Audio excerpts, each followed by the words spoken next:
scalable servers with built-in hardware failover protection.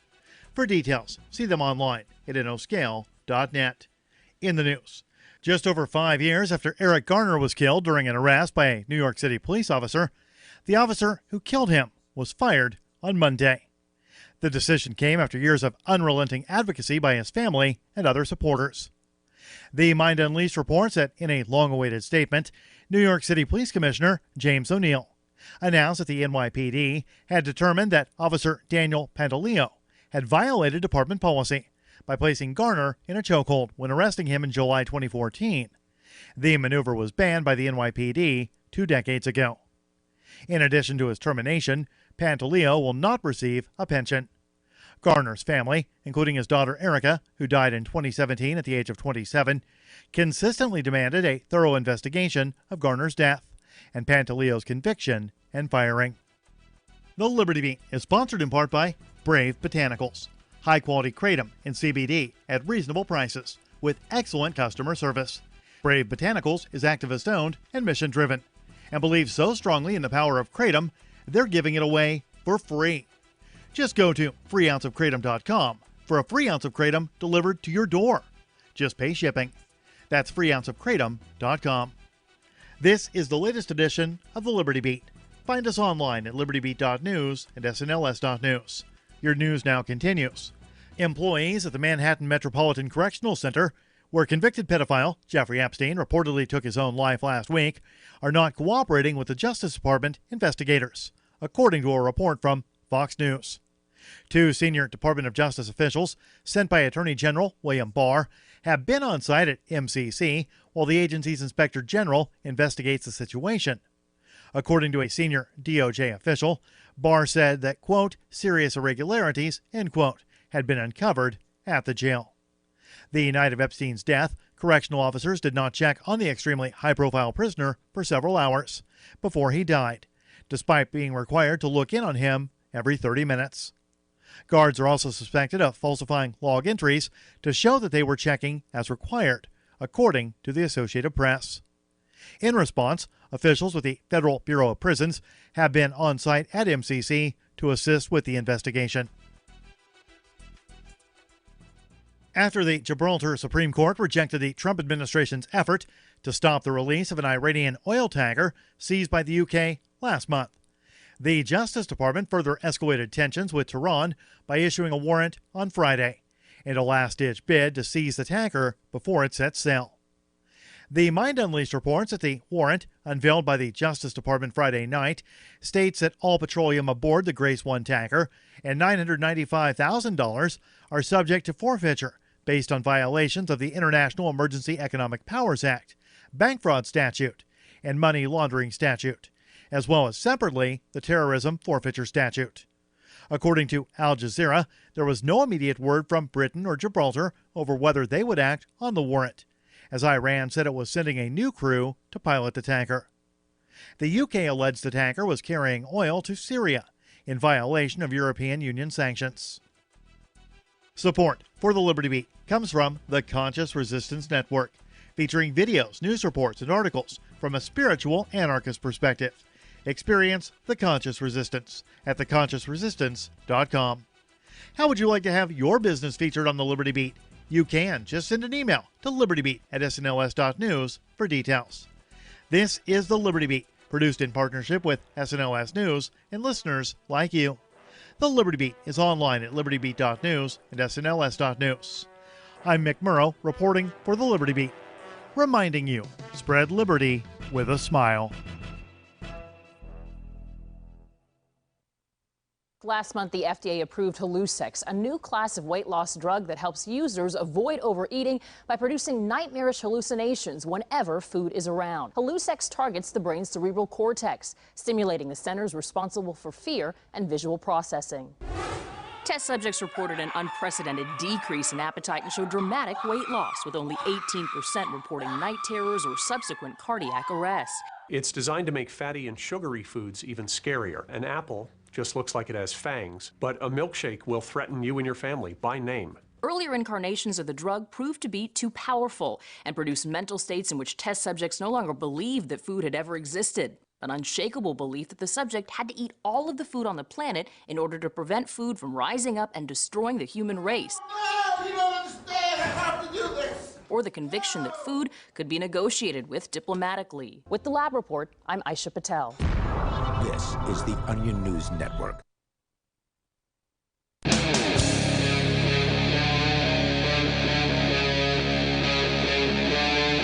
Free Talk Live.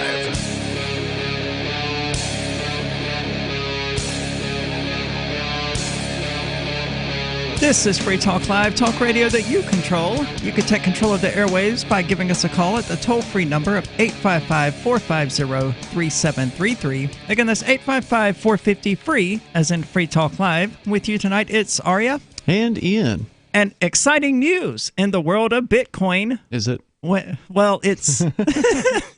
We finally know who Satoshi is. No, we don't. No, we don't. No, we don't. totally don't. Someone else, however, has come forward claiming to be Satoshi. Yes. But they have been nicknamed Potoshi. Well, there's a lot of nicknames for this person. I liked that one, looking on Twitter, which is where, of course, you get people just tearing up things in general in a lot of cases, especially in the crypto world. There's a lot of really creative names for this particular iteration of Satoshi Nakamoto. But we should probably mention who Satoshi Nakamoto is. Craig Wright? Well, who is Satoshi Nakamoto? That was also a joke. Craig Wright is definitely not Satoshi Nakamoto. Satoshi Nakamoto is the creator of Bitcoin. Right. And it's a pseudonym, so we don't know who Satoshi Nakamoto is. That person or persons dropped off of the radar, basically, back in 2011, I think it was. I wasn't following crypto then, so I'm not sure the exact timeline, but it was somewhere very around there. Early in Bitcoins. We've had Bitcoin without Satoshi longer than we had Bitcoin with Satoshi. Oh, yeah, much longer. And nobody really knows what happened to the real Satoshi. So there have, in recent years, he probably retired, a multi-billionaire. Or he or she is dead. One of the people who was earlier, I guess, this person cites Hal Finney as his inspiration in creating Bitcoin and a mentor. He cites who? Hal Finney. And a lot of people believe that this Hal Finney is actually was Satoshi Nakamoto. He's now dead. Interesting. But, obviously people want to know, right? If there's a secret, people want to know what the secret is. And so clearly there's a lot of people out there who want to know who Satoshi Nakamoto is. And so there are a number of people who want to claim that they are Satoshi Nakamoto. I would love to know who Satoshi is, but I don't think it's ever going to happen. I think it's a secret that is going to remain a secret for the rest of humanity's existence. Well, that would be the best bet if that were the case, I think, for the actual person who is Satoshi Nakamoto, because, essentially that person, if they are revealed, would become a target. By the governments, absolutely. Not just governments, but, anybody else. Whoever this person is purportedly has access to upwards of 1 million Bitcoin, which is $10+ billion worth of Bitcoin, according to what I've been reading today. It's quite a lot. I thought it was more like 190,000-ish, but yeah, evidently this new fake Toshi. Well, Potoshi, fake Toshi, this guy, he claims it was 980,000, and I've seen that backed up elsewhere that Satoshi may have as much as 1 million Bitcoin to his name, which is actually a 17th of what is currently available. There's just over 17 million Bitcoin, out there. Decentralized. Well, I mean, it is decentralized. Sure. It's being held mostly by a lot of different people, by probably hundreds of thousands of people around the world. But, clearly whoever it is the creator is should have some fair amount of these things. I mean, it was relatively easy to mine it. Absolutely. They were mining it on CPUs and laptops initially. Right. And he even shows in this post that he made on his website, which is basically, it seems like it's just going to be some sort of a marketing ploy for some new coin that this person is going to release. I have read through his it's got quotes around it too, which is weird. My Reveal is what it's called. And it was a 2-part series. It was going to be a 3-part series, but they took the third part and combined it with the second part. So all that came out yesterday. That's a sign of really bad planning. The whole thing was sort of half-assed. I mean, there was one point at which the site was crashing, probably because it was getting a fair amount of visits. But, you know, it just didn't look professional that this godfather of cryptocurrency couldn't even put up a website that could handle a little bit of traffic. And the posts are coming through a PR person. So the claimed Satoshi hired this old guy for PR, some old dude named Ivy who works out of New York City, which is a strange name for a man, but you know, I guess it's possible. Sure. And so the posts are actually being made by the PR agent, apparently. So it's my reveal as told to this PR agent by this person claiming to be Satoshi Nakamoto. And it looks interesting. It looks like something I would enjoy reading, but it also looks like it would bore the crap out of the average person because it starts getting into Chaldean numerology. And yeah, I mean, which is really strange. And and again, I've read through these things, and a lot of people would say it was just a total waste of time. But, you know, it's interesting to see what somebody who would claim to be one of the most important figures of our time, right? Like Satoshi Nakamoto, no doubt about it, is one of the most important people in the modern age. Agreed. Right? Because Bitcoin and now cryptocurrency in general has completely changed the way money works, the way it is a paradigm shift in how we think about money. In that it is now decentralized, in that money is now distributed across thousands of individuals all around the planet. The control of that money is decentralized and distributed. People are no longer necessarily beholden to banks. That's correct. Which is a positive thing because, as banks showed us in the 2007 recession, they can't be trusted to do anything rational or logical or sensible. No, they work for the government. They do. And all they're interested in is becoming wealthier and wealthier at your expense. Well, I mean, there's nothing wrong with being interested in becoming wealthier. Sure. And the banks aren't all bad people. Like, there's some decent people working in banking. Of course. They probably don't work for the biggest of the banks, like Jamie Dimon, not a decent person, the guy in charge of Chase Bank. But some of the local bankers, they're doing their best in an industry that is just riddled with government regulations. And it's not to say that banks offer a bad service overall. It's useful for people to be able to hold their money in a more secure location. That's useful. That's worth something. But crypto is more secure, I would argue. Yes, it is more secure. And on the other side of that, ownership of it throughout this process, whereas banks will loan out your money and they will reach in and take money out of your account if they feel like it. If they're told to by the government, they certainly will do that. In the United Kingdom, they passed a law allowing banks to take up to 40% of people's deposited money arbitrarily. Wow. Don't have to justify it. If they want to, they can just reach in and grab it. So, I'm not a bank hater. I've certainly had some negative experiences with some of them because of the fact that I am a seller of Bitcoin. And as are you. You've been doing a lot of Bitcoin Cash sales over at local.bitcoin.com. We'll talk about that later.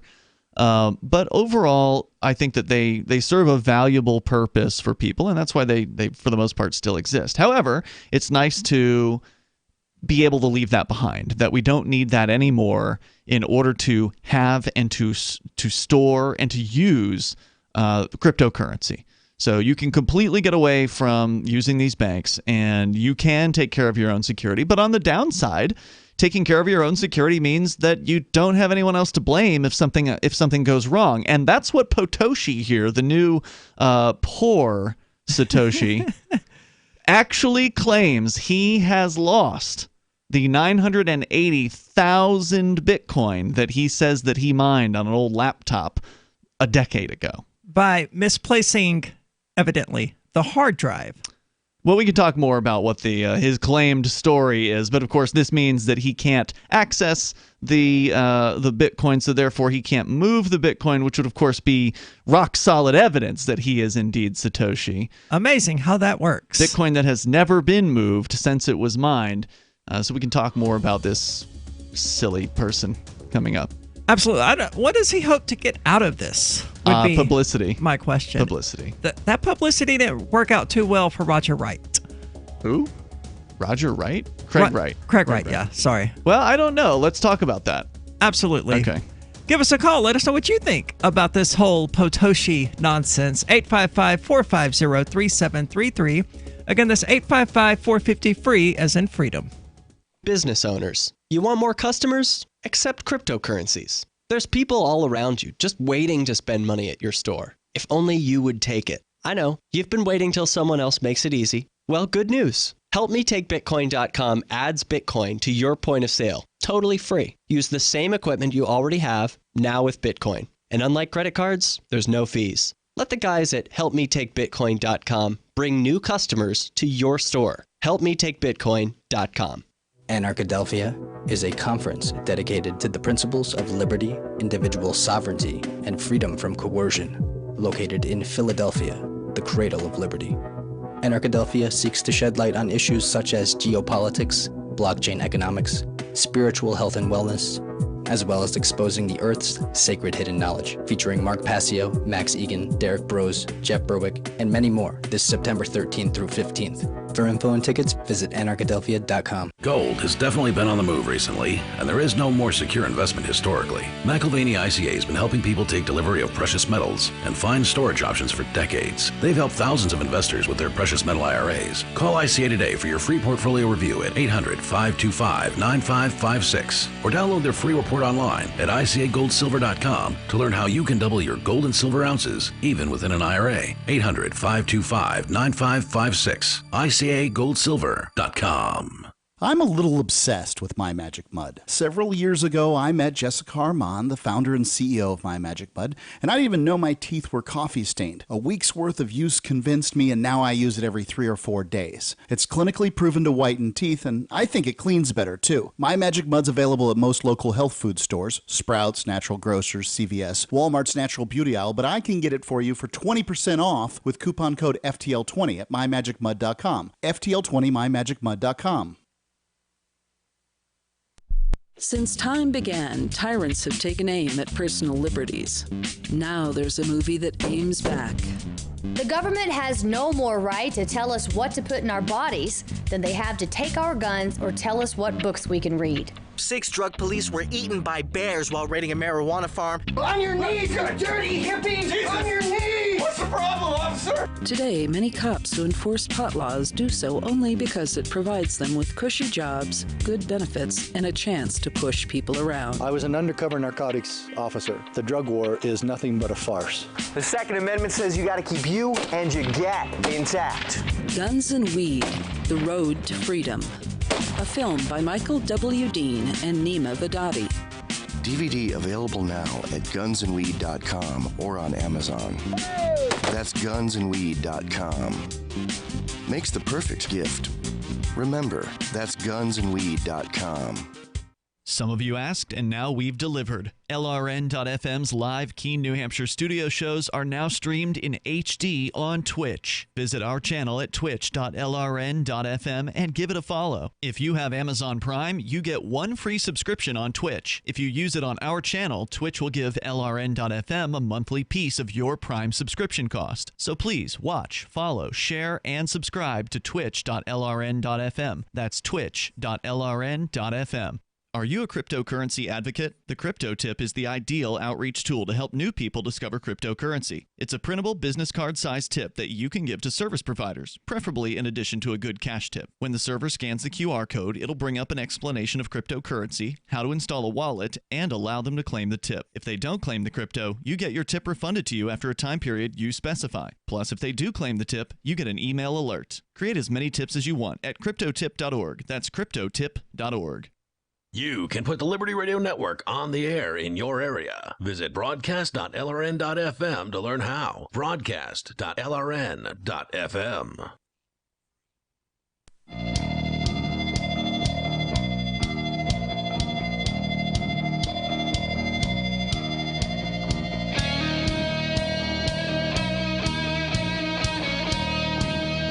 This is Free Talk Live, talk radio that you control. Give us a call with our toll-free number at 855-450-3733. Again, that's 855-450-FREE, as in Free Talk Live. With you tonight, it's Aria. And I'm Ian, also now joining us, Johnson. So we've been talking about the latest claimant to Satoshi Nakamoto's throne. I'm sure there have been many of these people. It's just there are certain ones that have gotten more attention than others. And so this is the newest. It didn't take long, of course, for Twitter to begin looking at this and just tear into it, leading off with an examination of the actual writing style itself, which would ordinarily be a fair criticism, but as it points out there on the website that he created making this claim in the first place, the person making the claim didn't actually write it. It was written by someone else who did some interviews with him. That's the claim, yeah. A PR agent that the supposed Satoshi hired to represent him. Yeah, and he's not an especially good writer, it's worth pointing out. There's quite a few grammatical mistakes and things of that nature that you wouldn't expect somebody with a PR firm to make. So there are differences in tone and in the grammar, and just it's written in run-on sentences, and it's just generally a mess. It also looks relatively unprofessional. You know, the Satoshi Nakamoto who created Bitcoin, freaking Bitcoin, has the technical capabilities to create a more robust website. I would think so. I would like to believe that is the case. But evidently, he's making the claim that he is in fact Satoshi, and he lost the 900-something thousand Bitcoin that he was supposed to have, saying that they were on his hard drive, and he lost it. Well, he claimed in the article, just to give a little more detail, that the hard drive that had the 980,000 Bitcoin on it was sent to a repair center because something went wrong with the laptop in question. Satoshi Nakamoto couldn't repair his own laptop. Is the contention. Right. Okay. Yeah, that's the contention. And also, of course, you know, the contention that he wasn't smart enough to back up his wallet with 980,000. I mean, I guess at that time, 980,000 Bitcoin probably wasn't worth a whole lot. Yeah. But regardless, he did not do any due diligence on this whatsoever, could not repair his own laptop. Now, you know, if a motherboard fails on a laptop, that's a tough one to repair. You got to get the same board and switch it out, and you probably want to have a repair center do a job like that generally. It's a little harder to work on a laptop than it is, say, you know, a desktop-sized computer. So to be fair. But he could, I mean, taking out the hard drive that has your 980,000 Bitcoins on it is... No, it's easy. Never any more than 4 screws. Yeah, right? Well, inside the device, yeah, I've seen backs of laptops take several screws to remove, but regardless, you know, the claim being that he just left this hard drive in his laptop and that then they replaced the hard drive when doing the repair job on the laptop, and afterwards he doesn't even mention in his story that he even tried to call them. You know, like he didn't even. The way the story is written is those he just sort of shrugs and is like, "Well, it's gone, I guess." He didn't even like, you know, if I'd lost something like that, my first thing that I would do would be to call Circuit City or whoever it was, you know, Toshiba or wherever it was sent, and say, "Yeah, I'm gonna need that hard drive back." But. Right. Yeah, That would you didn't expect happen. there to also be all sorts of development papers and technical writings and things like that on this laptop that he would probably also want I don't know. independently of the Bitcoin and its value? He did claim that the hard drive was encrypted. Well, maybe the numbers of the universe told him that this is not his destiny. Maybe it was like he saw that he did it at Best Buy, and Best Buy has 7 letters, and 7 plus 6 plus 5 because of the date or something told him that, you know, it was 73, so 73 is a no because it adds up to 1 and 0, and somehow that's, you know, on and off, and therefore it's ends and off, and therefore he shouldn't say it because numerology. For those just tuning in, what you're referring to, Johnson, is that this guy, this proclaimed Satoshi, says he's fascinated by numerology, and actually, when you read through these writings, that dominates. I mean, talk about adding numbers together and names and what the numbers in the name stand for, and then you sum up the numbers and they like mean something to him. A bunch of quasi-mystical crap that the actual Satoshi Nakamoto never even alluded to That's in correct. the early Bitcoin newsletters.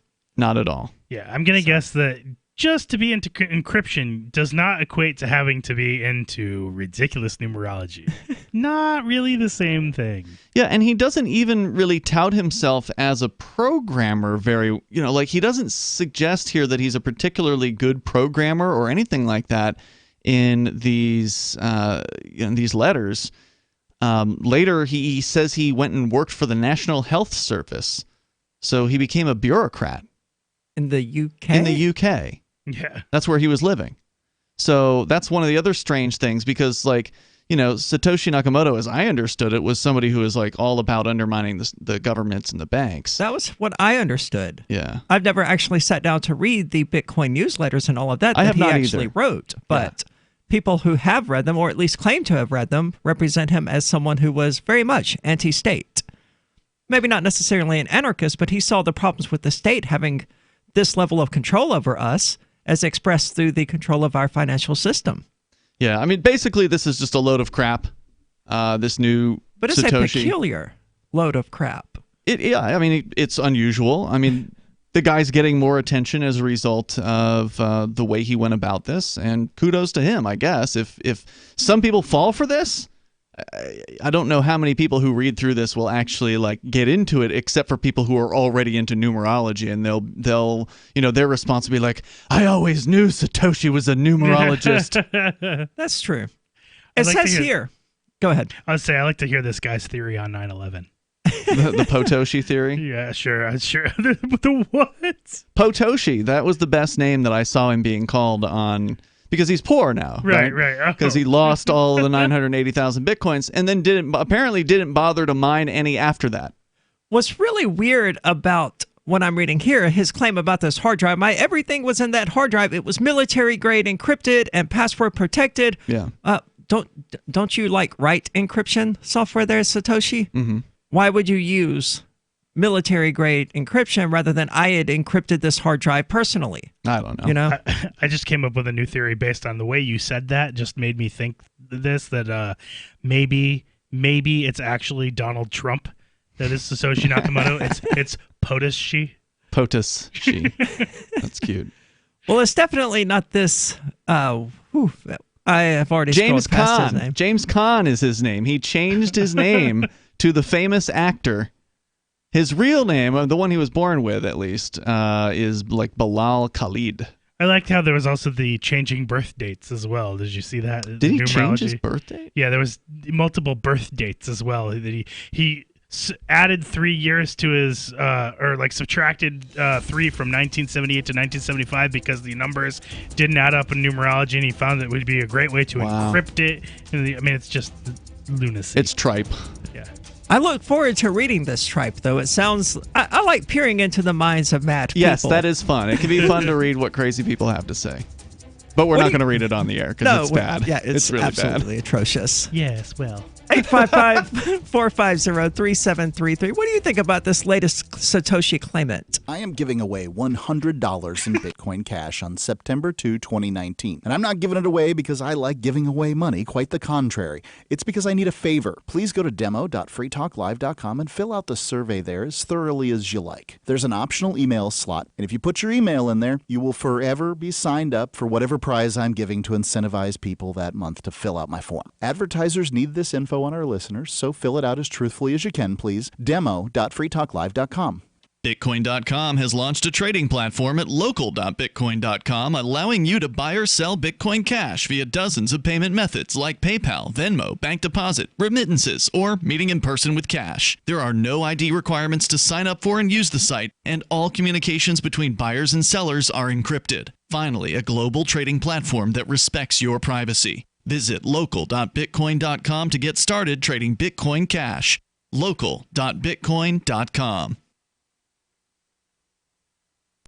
Excuse me, is this where I get a license to start a new business? I wouldn't be hasty. You have to get a license to go out of business, too, you know. Oh, well, look, I've invented this little anti-gravity machine, see? Oh, is that why you're walking 2 inches above the floor? Oh, yes, it's very comfortable. It saves on shoe leather. Yeah, well, you have to fill out these forms and report to the Human Services Department of Manpower Orientation and register with the Fair Employment Practice Commission, the Wage and Hour Division of the Employment Standards Administration, the State Sales and Income Tax Division, the Internal Revenue Service, and the Social Security Administration of the Department of Health, Education, and Welfare, and, of course, OSHA. OSHA? I thought that was a little town in Wisconsin. You'll find out. Say, floating around like that could be dangerous. Have you checked with the Consumer Product Safety Commission? Well, not yet. Come to think of it, you actually are flying, aren't you? Look, you need to go over to the Federal Aviation Administration and the Transportation... It's very hard to get anything done these days if you're in business, but free enterprise built this country. Think what could happen if we don't keep it free. A public service of this station and the Center for the Defense of Free Enterprise, Bellevue, Washington. Besides, we just can't have people floating about unregulated, you know. My name is Jacob Hornberger. I'm president of the Future of Freedom Foundation, which Congressman Ron Paul awarded for having an outstanding freedom website. Write us at fff@fff.org, and we'll send you a free 3-month subscription to our monthly journal of libertarian essays and our booklet, Economic Liberty in the Constitution, which George Mason University economics professor Walter Williams praised in a recent column. That's fff@fff.org. So you've heard all 3 hours of the latest episode of Free Talk Live, and you're still hungry for liberty-oriented audio content? Did you know that we have another 24/7 audio stream at LRN.FM? The Liberty Radio Network airs the latest episodes of some of the best liberty-oriented podcasts on the internet around the clock. In addition to recorded content, you'll also hear live shows like Free Talk Live, originating from our Keene, New Hampshire studio. So listen anytime at LRN.FM. That's LRN.FM. Don't you hate that feeling in the pit of your stomach when the police pull you over? Most people have no idea how to handle it properly, and they promptly get fed into the municipal fee-generating meat grinder. Or maybe you recall that feeling you get when you go to the mailbox and see one or more letters from the IRS. You get a sense of impending doom, don't you? So let me ask you, if you could learn how to use the law to beat the IRS, traffic tickets, almost any courtroom scenario, collectors, credit card debt, and even mortgage debt because of fraud perpetrated against you, would that be worth knowing about? Don't laugh. Investigate. Check out the life-changing benefits of the Lighthouse Law Club at their website, lighthouselaw.club. That's lighthouselaw.club. And while you're at it, visit the Lighthouse Law Club YouTube channel. You might be in for a pleasant surprise. Help get LRN.FM into more ears. Visit promote.lrn.fm for a free bumper sticker, flyers, banners, graphics, and more. Promote.lrn.fm.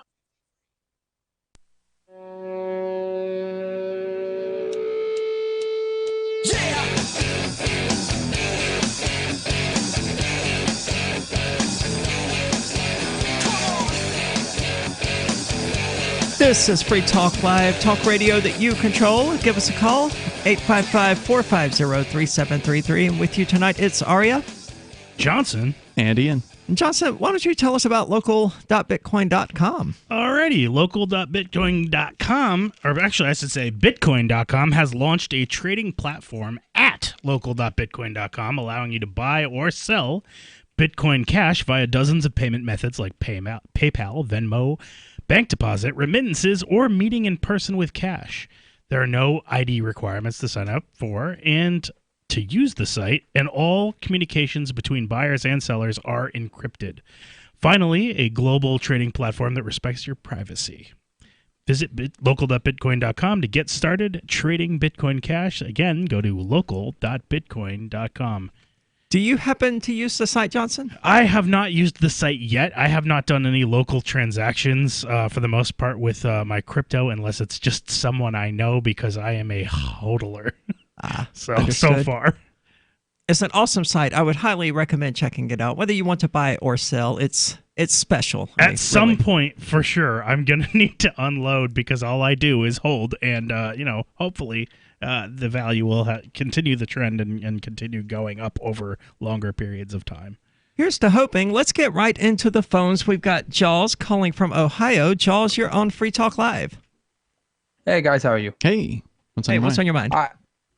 All right, so the other day I was I don't know how I stumbled across this. I guess through general research, I had noticed that the death penalty, according to Gallup polls, is actually getting the most opposition it's gotten since the 1960s, which actually gives Good. me a little bit of hope because I honestly don't understand how anybody could support the idea of the state murdering people or just the general idea of repaying evil with evil. The latest Gallup poll showed that 41% of people oppose the death penalty, while 56 favor. That's actually quite a high margin. And I think the trend is showing that it may get to 1966 levels, which was the last time that the majority of people polled showed opposition to the death penalty. But I think a lot of the people that support the death penalty are right in their motives, but I hate the way the question is framed because it's always framed as, do these individuals that have committed these heinous crimes deserve to die? And I think a case could be made that certain people might deserve to die, but the question should be framed as, does anything give the society the right to put an individual to death? That's where my caveat would come in, because deserve to die is a subjective determination, and I don't know who should have that right to make that determination about someone else. I would say that no one should have that right, because none of us are going to be free of personal biases and indignation and whatever else motivates people to go, no, this person needs to die. Yeah, I understand why some people, the emotional aspect of it, for example, like if somebody were to do something really terrible to my wife or my family, for example, I would probably, I'd probably want that person to die. But, if I were looking at it from an objective state of mind, do I have the right to do harm to them, or does anybody else have the right to do harm to them? Or should they be placed in an area? I can understand placing them in an area where they have no possibility of interacting or harming the general populace. But I don't understand why so many people are just in this, state of mind where they're just like, fry the bastards, You don't understand why people want to punish ostensible criminals? No, I don't understand why people would be so supportive of such an extreme punishment. It's some kind of a bloodlust. I mean, in the same way that people would come out to see a guillotine, somebody getting their head chopped off back in the day. People are excited by that kind of stuff. Well, I mean, we're animals, right? So we behave primarily like animals. That's right. So, imagine the most vulnerable person who's closest to you, right? And then imagine that person being raped and murdered, and then imagine how you would want to feel about the person who did that to them, right? I mean, to me, it's like, why is that hard to picture? Yeah, I understand you would have, under what circumstance you might have bloodlust. No, it's possible to understand it without relating to it. Yeah, I don't agree with it. Yeah. I understand because anger is a very typical response. People jump straight to anger from wherever it is. Something bad happens, they get mad, right? That's just like the normal response for people. And you have to, in my opinion, if you want to be more civilized, if you want to be more kind to other people, then you have to rise above the sort of the natural human response to get angry and lash out and get violent, and because then you're just lowering yourself to the level of what was done. You're not rising above anything. You certainly aren't going to fill whatever hole is inside of you that you've lost. If you lost a loved one to something like this. Killing another person isn't going to make that better. It's inappropriate to feel that anger, right? Feel as much anger as you want until you're done. Right. But don't allow it to control you, I think would be the distinction. Yeah, to me, I'd rather forgive the person than hold a burden for the rest of my life, that'll never be fulfilled. Yeah, and that vengeance that we build into the quote, justice system certainly won't fulfill it. And I think people also erroneously, though, think that the death penalty is cheaper. So than staying in prison? Yeah, than imprisoning someone for the rest of their life. Because, if somebody stays in prison for the rest of their life, they're going to have to be fed and clothed and, medical and all that stuff. And maybe it's, a young person has committed the heinous crime. So it's going to be a good 60 years that they're going to have to be fed and clothed. And you would think, it would be cheaper just end them, right? Then nobody should have to pay taxes to take care of this person, et cetera, et cetera, et cetera, except for the fact that the appeals process and the actual cost of the execution is actually much higher than in most cases actually housing and clothing and feeding someone for many, That's many something years. I never. Go ahead. No, you go ahead. Oh. I just don't understand that kind of line of thinking in people, because I don't think that the justice system should be in its very nature. I don't think it should work as a deterrent so much as it should work as something rehabilitative. Now, you could make the argument that certain people, like serial rapists or murderers, shouldn't really be allowed into general society. But for a lot of smaller crimes, even some domestic abuse situations, people can be rehabilitated. I mean, you look at Norway's prison system, for example. They take away their freedom, but they don't take away their life.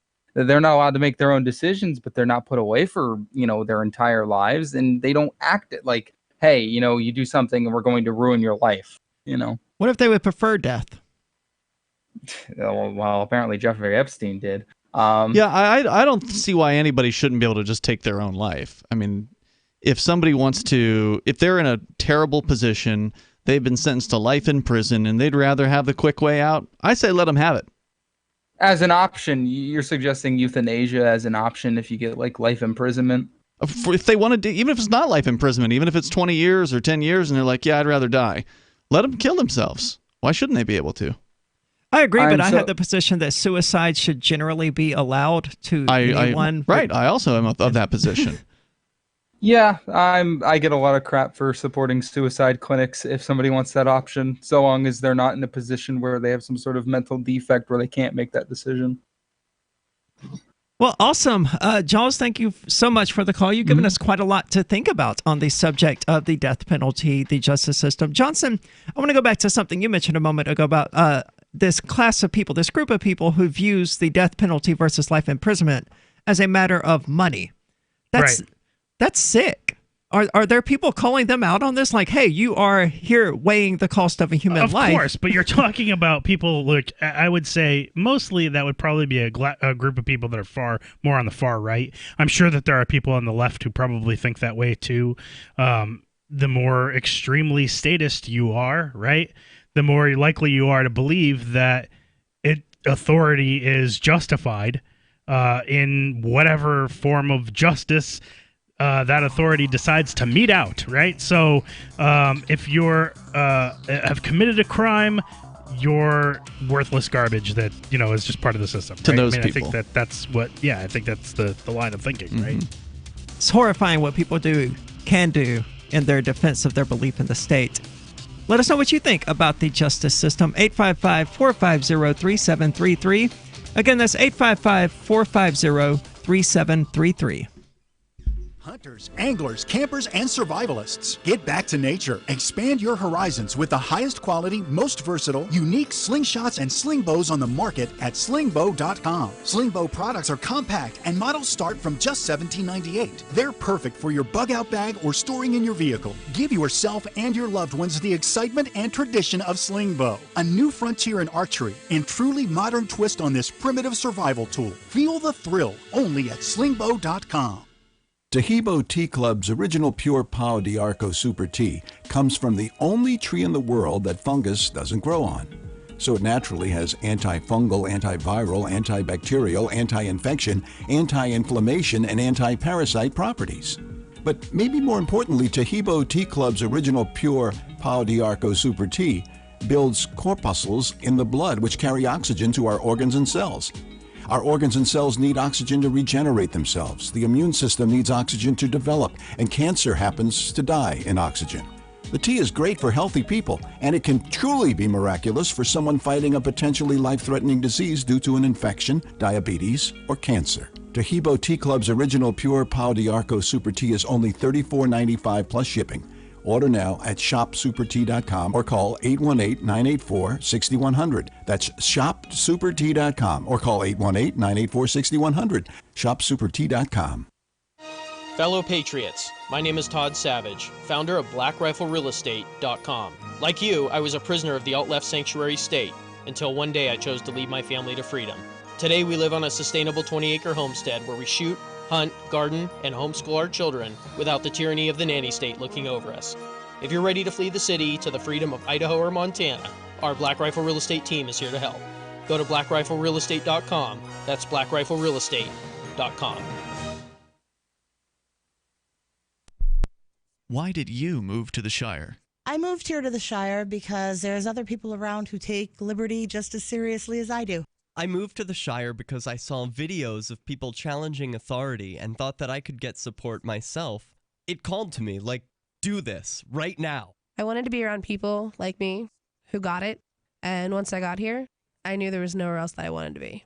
I've always wanted to change the world, so I moved to the Shire to join people who were actually working towards doing the same thing. The people here are awesome, loving, and positive. It was for the adventure and for the feeling of something important is happening here, and I just wanted to come to sort of be part of that. Visit ShireSociety.com to read and sign the Shire Society Declaration and learn the reasons why, if you love liberty, you should immigrate to the Shire. Plus, connect with others via the forum at ShireSociety.com. That's ShireSociety.com. If you want to know the latest about Free Talk Live before we go on the air, all you need to decide is how you want it delivered. It's your choice. Visit news.freetalklive.com to receive our usually weekly news updates by email. Plus, we have a Twitter account at twitter.freetalklive.com, and you can follow us on the decentralized Mastodon platform at toot.freetalklive.com. So please follow us at toot.freetalklive.com and sign up for our emails at news.freetalklive.com. Bitcoin.com has launched a trading platform at local.bitcoin.com, allowing you to buy or sell Bitcoin Cash via dozens of payment methods like PayPal, Venmo, bank deposit, remittances, or meeting in person with cash. There are no ID requirements to sign up for and use the site, and all communications between buyers and sellers are encrypted. Finally, a global trading platform that respects your privacy. Visit local.bitcoin.com to get started trading Bitcoin Cash. local.bitcoin.com. Some of our live shows are streamed in HD on Twitch. Please follow and share at twitch.lrn.fm. That's twitch.lrn.fm.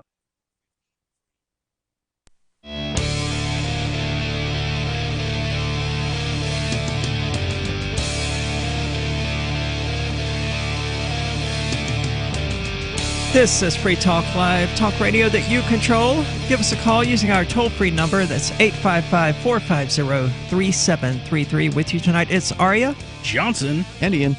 And we've been talking about Bitcoin a little bit. Now there's a report coming out, according to the New York Times, that cryptocurrencies are becoming increasingly popular as a method to fund terrorism. At least that's what's being claimed here at yahoo.com. Of course, the government itself in the past, some government agency or another, has come forward and said, oh, yeah, this is totally fabricated. There's no truth to it whatsoever, because it turns out Lockheed Martin isn't going to sell you bombs for your Bitcoins. You need to provide them with USD. So terrorists, when they do acquire some sort of cryptocurrency, they generally find it to be unusable. But that's not the case, according to yahoo.com. Well, it's actually a story that originated at the New York Times, and Shocker. I tried to go to their website, and I don't know. Sometimes I can access their stories, and sometimes I can't. So I'm going to see if I can pull it up in a private browser here. So according to the New York Times, yeah, they're locking me down. All right. So anyway, the summary here from yahoo.com's Decrypt Finance report is that cryptocurrencies are becoming increasingly popular as a method to fund terrorists, according to the New York Times. Citing a research paper written by Steven Stalinsky, the executive director of the Middle East Media Research Institute, a nonprofit that tracks and translates communications from terrorist groups, the article suggests that crypto fundraising for terrorist organizations is becoming more common as groups look for ways to raise cash that avoid banks and other intermediaries. Times also reports that Hamas, a Palestinian fundamentalist group based in the Gaza Strip, has set up a website to collect Bitcoin donations. The website, which has been active for months, contains a single video, slickly animated and translated into 7 different languages, appealing for Bitcoin donations. Hamas has 2 distinct wings, the Dawa, its civilian arm, and the Izz ad-Din al-Qassam Brigade, its military arm. The latter is listed as a terrorist organization by the UK, Australia, and New Zealand. The US, however, does not make that distinction and regards Hamas in its entirety as a terrorist organization. The website in question has been set up by the militant wing, known colloquially as the Qassam Brigades. The video on the website actually makes the claim that, quote, Bitcoin is a currency that cannot be tracked, unquote. Which is false. So false. And when I first heard that, I thought this must be like a CIA front. Either that or they really did not do any research whatsoever on the video that they produced. Well, I'm looking into this organization here. MEMORY is their acronym. That's the Middle East Media Research Institute. They are based as a nonprofit charity in Washington, D.C. Okay. And they receive quite a bit of money from the U.S. Department of State's Office of International Religious Freedom in the Bureau of Democracy, Human Rights, and Labor. So they're toting water for the federal government. Yes, that would be my conclusion. Because you got to wonder, how does a company that monitors terrorist communications make money? You know, that's not a marketable skill set. Not really. So the government pays them to, essentially. And judging from this, the government pays them to say that terrorists are using untraceable Bitcoin. This is kind of interesting. So I was looking up to see, like, there have been a series over times of, like, maps that will show, like, terrorist attacks and locations and details about where they happened. And one of the terrorist attacks that I see listed here, right, 24 fatalities. In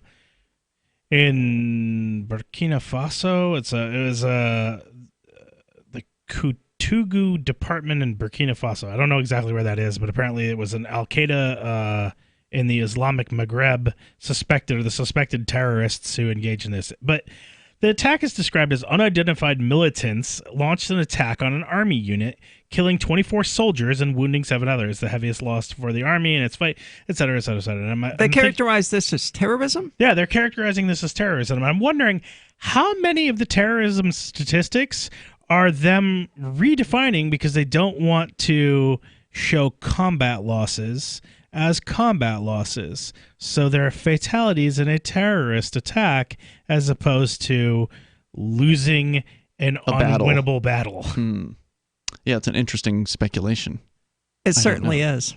Evidently, this video that you're talking about where they refer to Bitcoin as a currency that cannot be tracked invites donors to send money to a Bitcoin wallet. That's right.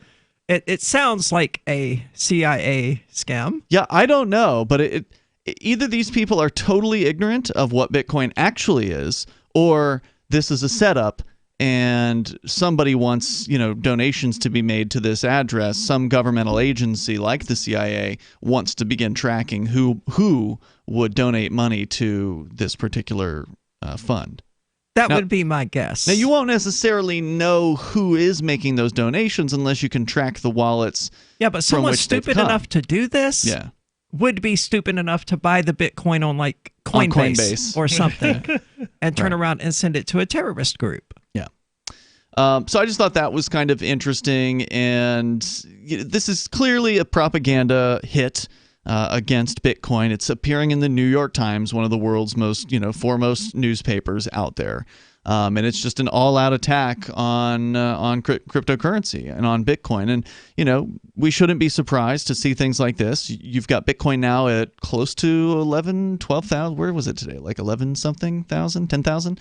Anyway, it's over 10,000 today. Nice. It's an expensive thing, and it's catching on.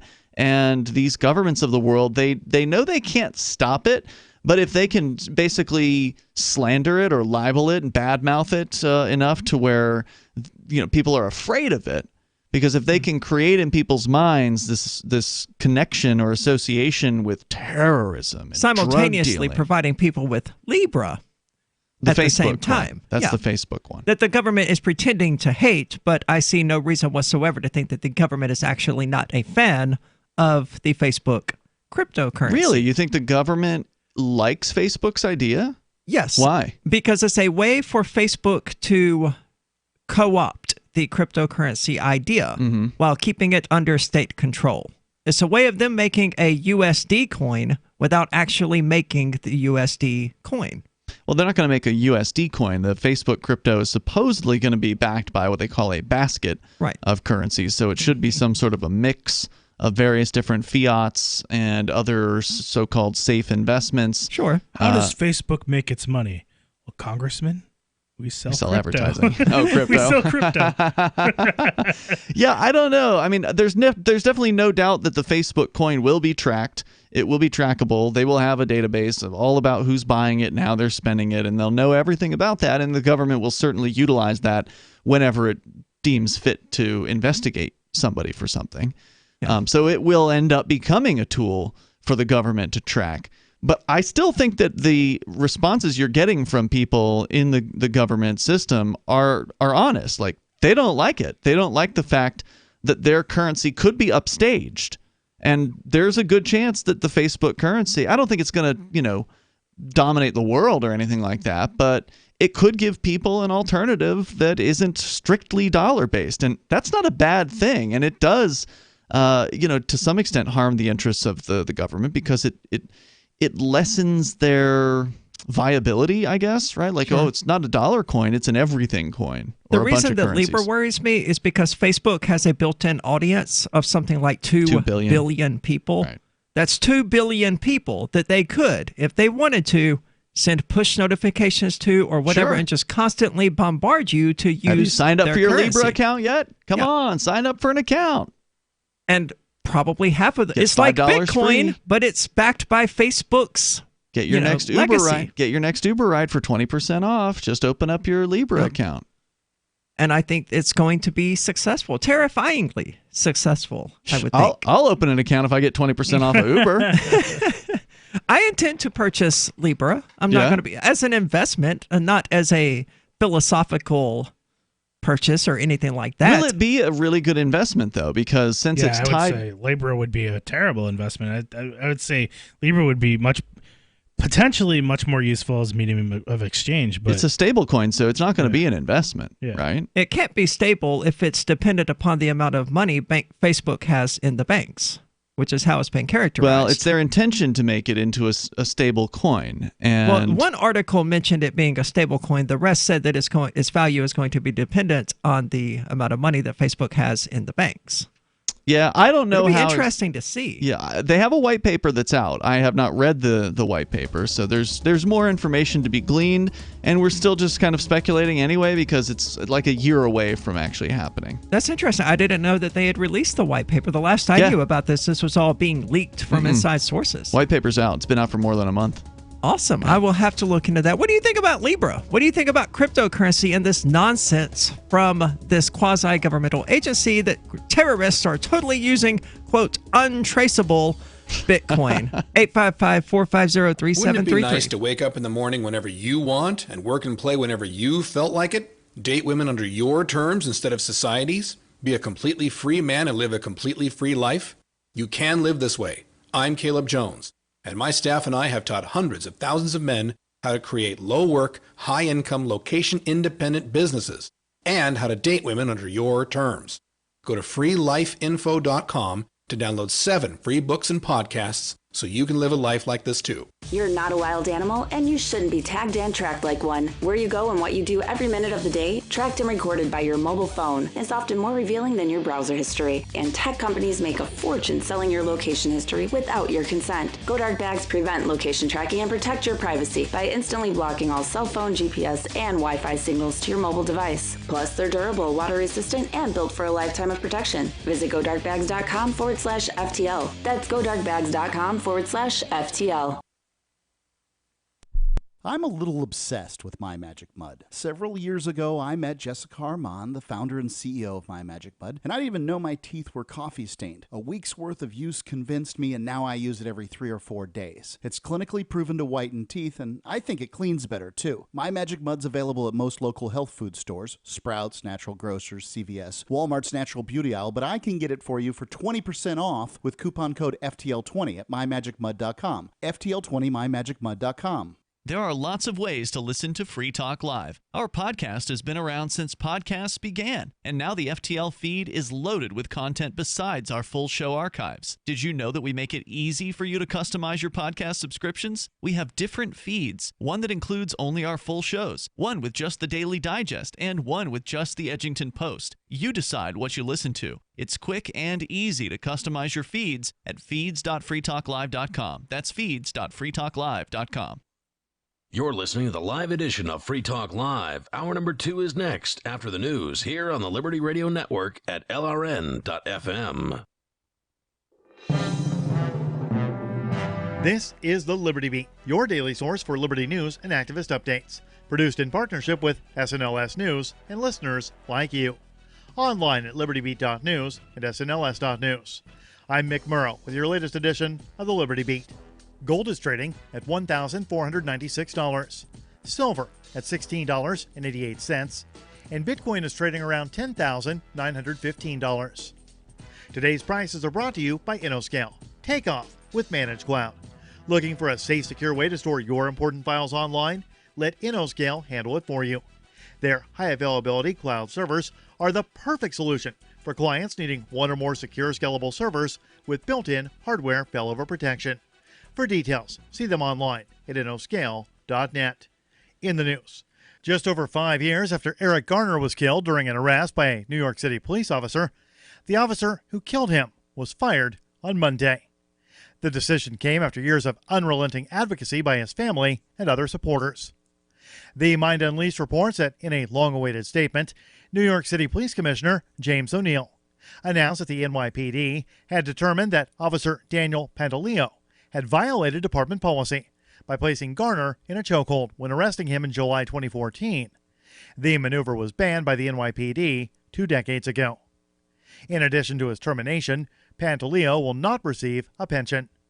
Garner's family, including his daughter Erica, who died in 2017 at the age of 27, consistently demanded a thorough investigation of Garner's death and Pantaleo's conviction and firing. The Liberty Beat is sponsored in part by Brave Botanicals, high-quality kratom and CBD at reasonable prices with excellent customer service. Brave Botanicals is activist-owned and mission-driven and believes so strongly in the power of kratom, they're giving it away for free. Just go to freeounceofkratom.com for a free ounce of kratom delivered to your door. Just pay shipping. That's freeounceofkratom.com. This is the latest edition of the Liberty Beat. Find us online at libertybeat.news and snls.news. Your news now continues. Employees at the Manhattan Metropolitan Correctional Center, where convicted pedophile Jeffrey Epstein reportedly took his own life last week, are not cooperating with the Justice Department investigators, according to a report from Fox News.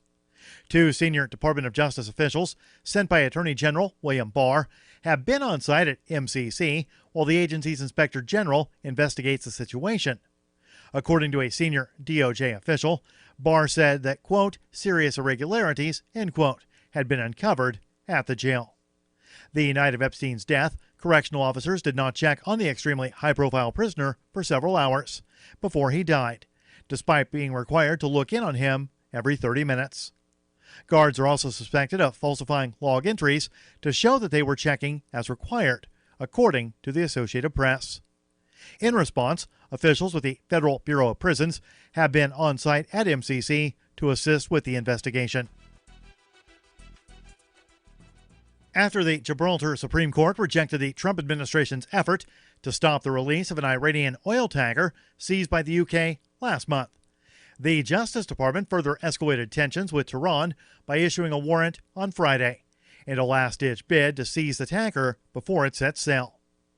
The Mind Unleashed reports that the warrant, unveiled by the Justice Department Friday night, states that all petroleum aboard the Grace 1 tanker and $995,000 are subject to forfeiture based on violations of the International Emergency Economic Powers Act, bank fraud statute, and money laundering statute, as well as separately the terrorism forfeiture statute. According to Al Jazeera, there was no immediate word from Britain or Gibraltar over whether they would act on the warrant, as Iran said it was sending a new crew to pilot the tanker. The UK alleged the tanker was carrying oil to Syria in violation of European Union sanctions. Support for the Liberty Beat comes from the Conscious Resistance Network, featuring videos, news reports, and articles from a spiritual anarchist perspective. Experience the Conscious Resistance at theconsciousresistance.com. How would you like to have your business featured on the Liberty Beat? You can. Just send an email to libertybeat@snls.news for details. This is the Liberty Beat, produced in partnership with SNLS News and listeners like you. The Liberty Beat is online at libertybeat.news and snls.news. I'm Mick Murrow, reporting for the Liberty Beat. Reminding you, spread liberty with a smile.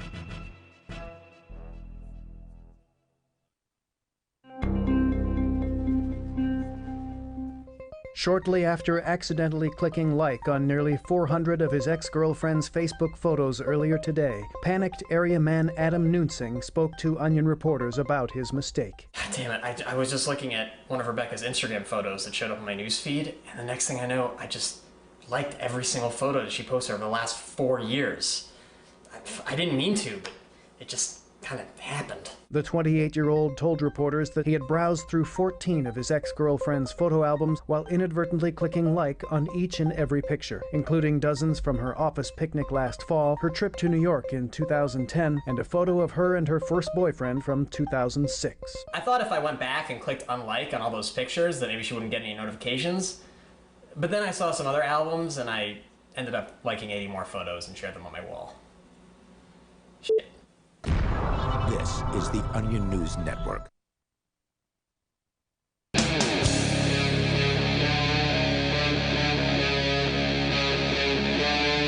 Free Talk Live.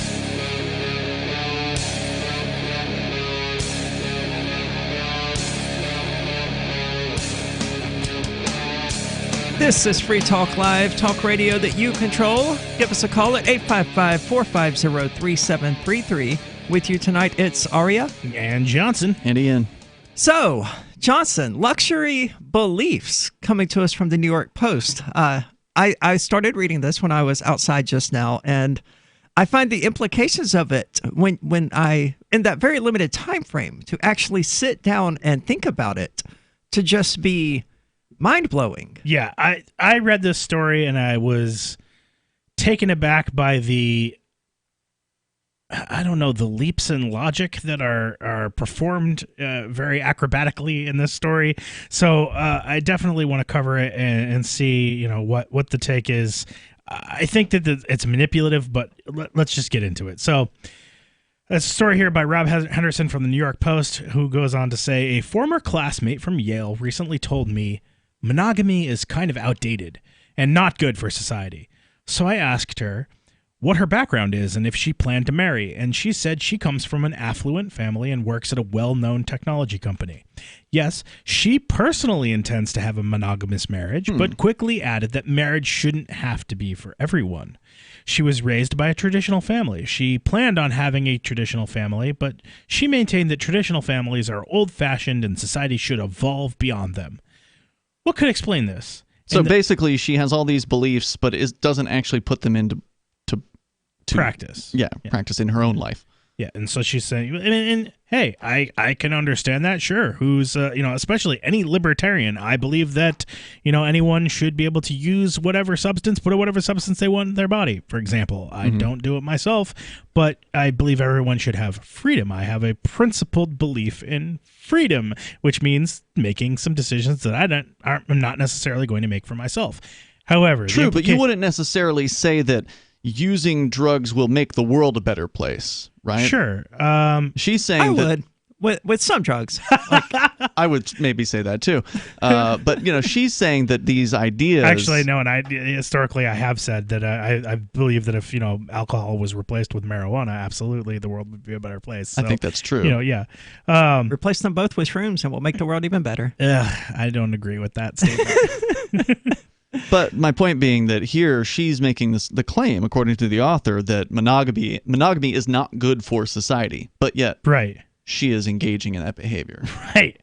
So he goes on to say, what could explain this? In the past, upper-class Americans used to display their social status with luxury goods. Today, they do it with luxury beliefs. And I find that to be an extremely profound statement. Johnson, I gathered from your synopsis of the article that you generally disagree with it, but I find that disparity between the statements of the upper class, if it's true that, non-traditional families are destructive, while they maintain traditional family structures and promote them actively where they are adopted by lower classes as a mechanism for them keeping the lower classes from rising above into new stations. I don't think that there's that level. I mean, I want to go through the story before we get too far into it, because I think, yes, I don't necessarily agree with this, but I don't entirely disagree with it either. But so he goes on to say here, people care a lot about social status. In fact, research indicates that respect and admiration from our peers are even more important than money for our sense of well-being. Well, this has become a thing with younger generations, right? Like the Monopoly for Millennials game jokes about it. By instead of earning money, you're supposed to earn experiences in that game. Yeah. And of course, people are all about likes on social media, young people. Because they don't have any money to actually spend on anything. Well, we feel pressure to display our status in new ways. This is why fashionable clothing always changes. But as trendy clothes and other products become more accessible and affordable, there is increasingly less status attached to luxury goods. The upper classes have found a clever solution to this problem: luxury beliefs. These are ideas and opinions that confer status on the rich at a very little cost, while taking a toll on the lower class. One example of luxury belief is that all family structures are equal. This is not true. Evidence is clear that families with two married parents are the most beneficial for young children, and yet affluent, educated people raised by two married parents are more likely than others to believe that monogamy is outdated, marriage is a sham, or that all families are the same. Well, that's factually incorrect. Evidence is not clear that families with two married parents are, in fact, the most beneficial for young children. You can you can have 3 married parents, 4 married parents, 5 married parents. There really isn't any evidence saying, oh, no, we need just 2. Just 2 Right, is the I good think they number. were comparing 2 versus 1. So yeah, if you're going to say that having more parents than 2 is beneficial, I think you might be right, as long as that's a loving relationship between those people. And stable. But wouldn't you agree, though, that there's a big difference between having 2 parents or more and just 1 parent? Well, if their contention here is that, monogamy is outdated, then what they're effectively implying here is that monogamy is superior to polygamy or Who's polyamory. implying that? The author of this article, by jumping straight from a discussion of marriage into how 2 married parents is preferable for young children. Yeah, he may have that. I think that he's position. also suggesting that more than likely people who are affluent are coming from monogamous married families. I don't think he's thinking outside of the box and even considering 3, 4, or 5 parent families. That's that's an unusual situation. I think that's exactly what he's trying to get at. No, I don't think so at all. Typically, when people talk about marriage, they're comparing it, or a relationship like that, 2-parent household, they're comparing it to a single-parent household or foster children or whatever. I mean, in which case, I think everyone would agree that having 2 parents is better than those other 2 situations. I think he's also making a comparison of traditional beliefs, to non-traditional beliefs, and making a comparison of the stability of those traditional affluent, the beliefs of typically affluent people, right? Typically people who are coming from, I would say, monogamous hetero relationships of the past, because that's historically been the sort of modus operandi of most of the world in terms of how society has treated those people in terms of money, and allowing them to rise to influence and power. So it's kind of a chicken and egg situation when you are making this kind of comparison. And that's part of why I think that this argument that this guy is making is flawed, because I don't think that it's because of the chicken and egg situation. If you're basing everything based on what affluent people, like their beliefs, it's like, did the beliefs bring them to affluence, or is the affluence, was it there in advance and it's just these beliefs are being passed down? So I don't think, I don't think that it's necessarily the beliefs that are causing the affluence in some cases for some of what he's talking about. So he goes on to say, upper class people don a luxury belief to separate themselves from the lower class. Relaxed attitudes about marriage trickled down to the working class and the poor. In the 1960s, marriage rates between upper class and lower class Americans were nearly identical. But during this time, affluent Americans loosened social norms, expressing skepticism about marriage and monogamy. So, he's saying, again, so this is another thing indicating that loosened social norms. He is attacking anything that's outside of what it would be traditionally considered normative. And he's claiming that it was upper-class Americans that somehow propagated these belief systems, it sounds like? Yeah, that's what he's claiming. To the lower class? Yeah, that's what he's claiming. Well, I mean, one of the two groups has reach. You know, they control the education system, the state, and all of that. So if they had a belief system that they did want to push, then they could do so, while the lower class more does effectively. Not, potentially. Yeah. So he goes on, this luxury belief contributed to the erosion of the family. Today, the marriage rates of affluent Americans are nearly the same as they were in the 1960s, but working class people are far less likely to get married. Furthermore, out-of-wedlock birth rates are more than 10 times higher than they were in 1960, mostly among the poor and the working class. More on to this. talk about here, yeah, there's so much more to talk about because he's got other examples that absolutely have to be dove into. 855-450-3733. What do you think about the author making the contention that monogamy is outdated? 855-450-FREE. I want to tell you about my favorite cryptocurrency wallet, Edge Wallet, at edge.app. Edge is the wallet I use more than any other, and that was true long before Edge Wallet became a sponsor of Free Talk Live. Edge Wallet allows you to buy, sell, trade, and securely hold your cryptocurrencies, including Bitcoin, Ethereum, tokens, Monero, Ripple, Dash, Bitcoin Cash, and more. It's available for both Android and iOS, and you can download it via the Play or App Store or via Edge Wallet's website, edge.app. Secure your freedom with Edge Wallet. Bitcoin.com has launched a trading platform at local.bitcoin.com, allowing you to buy or sell Bitcoin Cash via dozens of payment methods like PayPal, Venmo, bank deposit, remittances, or meeting in person with cash. There are no ID requirements to sign up for and use the site, and all communications between buyers and sellers are encrypted. Finally, a global trading platform that respects your privacy. Visit local.bitcoin.com to get started trading Bitcoin Cash. local.bitcoin.com. Ike was such a sweet, lovable animal, and people would want to pet him, and they'd come up, and they'd get close to him, and it would be this instant, oh!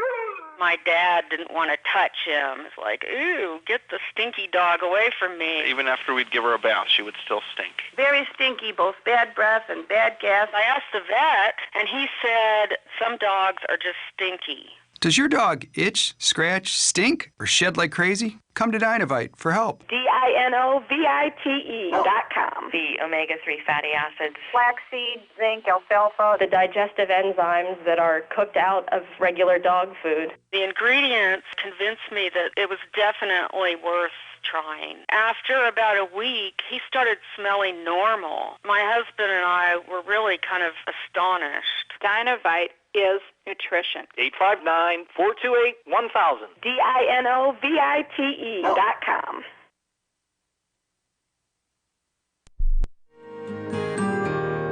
So the protection of life, liberty, and property is what the Free State Project is all about. But it's an effort to move 20,000 people who understand. It's about demonstrating to the entire country that, yeah, we can have a free market, a truly free market. Making it just a freer, great place to live.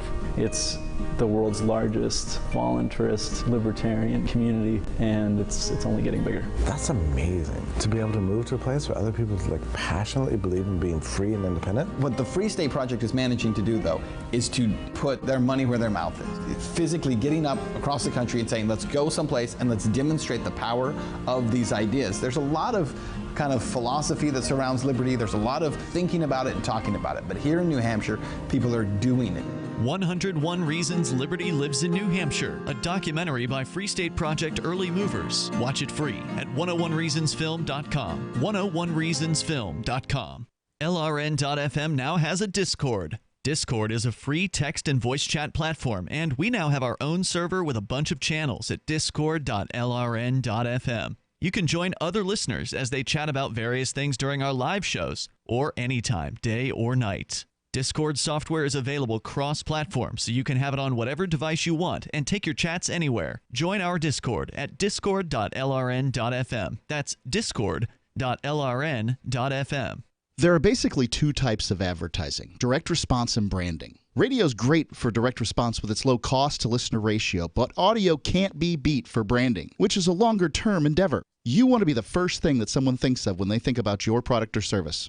If you have a local business that you want kept top of mind in your community, call the station. If you need national reach, Free Talk Live's got around 200 radio stations, millions of monthly listening sessions, can suit all budgets, and if we don't think we're right for you, we'll tell you. Email me, mark@freetalklive.com. Love what we do? Please help support our international satellite channels at patreon.lrn.fm. That's patreon.lrn.fm.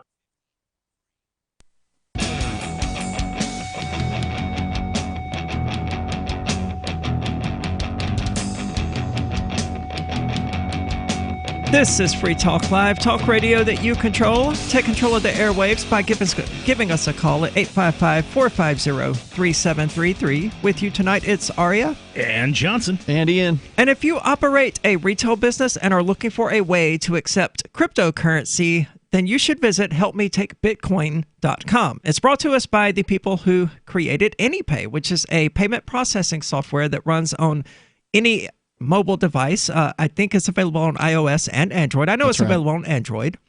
You simply set it up. It takes 5 minutes. At the most, it takes 5 minutes for you to be accepting Bitcoin, Bitcoin Cash, Dash, Litecoin, and probably some other They've got 11 cryptocurrencies. cryptos right and now. Now you know it's available on iOS. Yeah. It is indeed. Go to helpmetakebitcoin.com to find out how you can get started taking Bitcoin at your brick and mortar business. Help yourself by helping other people. helpmetakebitcoin.com. So, we've been talking about luxury beliefs. And It's a evidently, new concept for me. I've never heard this before. The contention is that affluent people seldom have kids out of wedlock, but are more likely than others to express the luxury belief that doing so is of no consequence. Yep. I feel like that's misleading. You know, I don't think it's being born out of wedlock that is necessarily the problem as much as it is being born out of a stable environment. Because so many of these people who are born out of wedlock are born to 17-year-olds, 18-year-olds, people who are not prepared to raise a child. Right. And I think the problem there is people having kids at too young of an age, not whether or not they're married. Sure. I mean, that's just a question of unplanned pregnancies. Yeah, and that can happen to affluent people who then, you know, their families don't take care of them. You know, that can happen too, right? So, but an affluent family is more likely to be able to take care of. Is not different. You know, there's a difference there between ability and willingness, right? So, you know, sometimes affluent families, they're like, you're on your own. You know, like, bye. You know, that can happen too. Sure. Wouldn't a forced, in quotation marks, abortion be the most likely scenario in those sorts of situations? From an affluent family? Yeah. It depends on their religious beliefs. Right. Well, does it? I mean, I think it does, yeah. Interestingly enough here, another luxury belief is that religion is irrational or harmful. Members of the upper class are most likely to be atheists or non-religious, but they have the resources and access to thrive without the unifying social edifice of religion. I don't even know what that's supposed to mean. The unifying social edifice of religion, the suggestion that you can be more successful if you join a church? Is that what he's saying? Yes, that would be the suggestion, is that, and I don't think that that's a wrong suggestion at all. It's probably one of the strongest ways to tie into any community is to join a church and to get to know everyone in the church and the community and develop a relationship. Okay, but that's just networking. Yeah, but it's really easy source of networking, right? Okay. You know? I mean, and it's you can also go join the Lions Club or, you know, Kiwanis. Which are typically religiously affiliated organizations. Are they? Okay, I've never joined them, so I have no idea. Well, let's get into the phones. We've got Vegan calling in from Utah. Vegan, you are on Free Talk Live. What's on your mind? Oh, hello. How's it going? Good. What's on your mind? Speaking of luxury beliefs. So I'm just calling. I'm not calling to try and convince any of you to switch to vegan. I just want to call and talk about why I think within the next few years, whether it's 3, 5, or 10, everyone's going to be pretty much everyone's going to be vegan. Really? And what the consequences are going to be of that. I want to hear this. Why is almost everyone going to be vegan in the next decade? So the reason is first of all, no one needs to eat meat or dairy. Well, no one needs to eat. No one needs to eat those things, but they're tasty. No one needs to eat vegetables either. Sure. Really. True. Yeah, so, Daryl, you'd never ate vegetables for a long time. I would like Right, to but say I humans agree need- with your premise, but not your timeline. All right, let's keep this going, though. I want to hear the rest. Yeah, so I mean, humans need to eat plants, and so the No, they argument, like don't. you said, the only Dude, we had a co-host, seriously, for years here on Free Talk Live who never ate vegetables. I mean, wasn't he no, I like didn't say vegetables. I also said plants. overweight then? He was quite overweight. No, I said plants. But he didn't start eating didn't say- Hold on, he didn't start eating veggies when he lost the weight, though. Oh, he didn't? No. Okay. He just started No, but I working didn't out. say vegetables. I said plants. Humans need plants, but we don't need vegetables. I'm not saying vegetables. Well, yeah, I mean, you need plants But to... he did eat a lot of bananas. So, Are you talking like plucking some leaves out of a tree here? I mean, so what is your about how contention? plants change, what is it, carbon dioxide to oxygen? Right. Is that what we no, need no, them no, for? I'm just saying, well, humans need carbohydrates to power their brains. So, I mean, if you don't eat plants, whether that's it's not true. You fruits, can power your vegetables, brain with ketones. No, you cannot live without some kind of plant, without carbohydrates. You have to have carbohydrates. But regardless, the only argument, like you said, Ian, for that anybody can have is that it's tasty. And the thing is that's a really weak argument to say, well, I'm gonna cause the suffering and death of animals just so I can enjoy some So you're steak. all right with causing the And- suffering of plants, though? Well, plants don't have nervous systems, so Okay. they're not suffering. How do you know that? So How do you know they're not suffering? I've heard plants they're not- scream when you kill them. You just can't hear it. well, okay, but regardless, Yeah, you just don't want to eat hear meat it, do or you? dairy. You there, wouldn't. there are actually studies that Well, again, I'm not trying to convince plants you to communicate think. through I'm just saying- pheromones, and that one plant can actually react to it being the cut. harm of a nearby plant Yeah. being. Plants feel it, buddy. How do you feel now? Laugh it up. You laughing at their pain? Are you laughing at the plant's pain? Yes, You're yes, sick. I'm laughing at the plant. What a sick man. Well, I mean, the reality here is that life feeds on life, so you're going to have to cause suffering to something if you want to continue your own existence, right? So Unfortunately. if it was to be proven Well- to be 100% true that you were causing suffering to plants by eating them, what would your position be? Starve to death. Again, humans have to eat plants to survive. We can't not eat plants. We don't need to eat meat or dairy. But Okay, again, so you're not willing I'm not trying to. convince You're you. not willing to kill yourself in order to, to help the poor No. plants out. No. Okay. No, I'm not. So it's really all about you, so isn't it? It is all about me. Okay. But it's not all about me. It's really, again, it's very hard for people who eat meat to have a good argument. You don't need to eat meat. So, or Well, you don't need to You don't eat need it to all. eat plants either. I mean, you can just sit there and die. Well, no, but let me just finish. I want to get through these points really quick. You can disagree with me if you like. Another thing is the majority of vegans are women. So if you're a single male and you want to hook up, you're going to have to become a vegan because they probably won't want to date you. Okay. Another thing Speak from is it's a experience, lot not cheaper to eat. Hold on. than We've meat. got Johnson is challenging you here. He's saying that's not true. I will say this: it does seem like, at least on the dating apps, that there's a lot of women that are into vegan / It's true. vegetarian. I dated a former vegan. Yes, and you converted her. Yeah. Yes. We now both eat keto, and she has lost a significant amount of weight. Nice. Because I am diabetic and have to eat keto because a vegan diet is not compatible with me to be able to eat anything that I would have to eat so restrictive it would be ridiculous. Well, and to that's eat on a interesting vegan that she's diet. lost weight when she left veganism. Oh is what yeah, you're because saying. veganism is ridiculously unhealthy if you're not eating the right types of foods. Because it's Can we hold very on to 'em? easy to eat garbage on a vegan diet because there's so much bread and sugar and gross, awful, disgusting food. More coming up.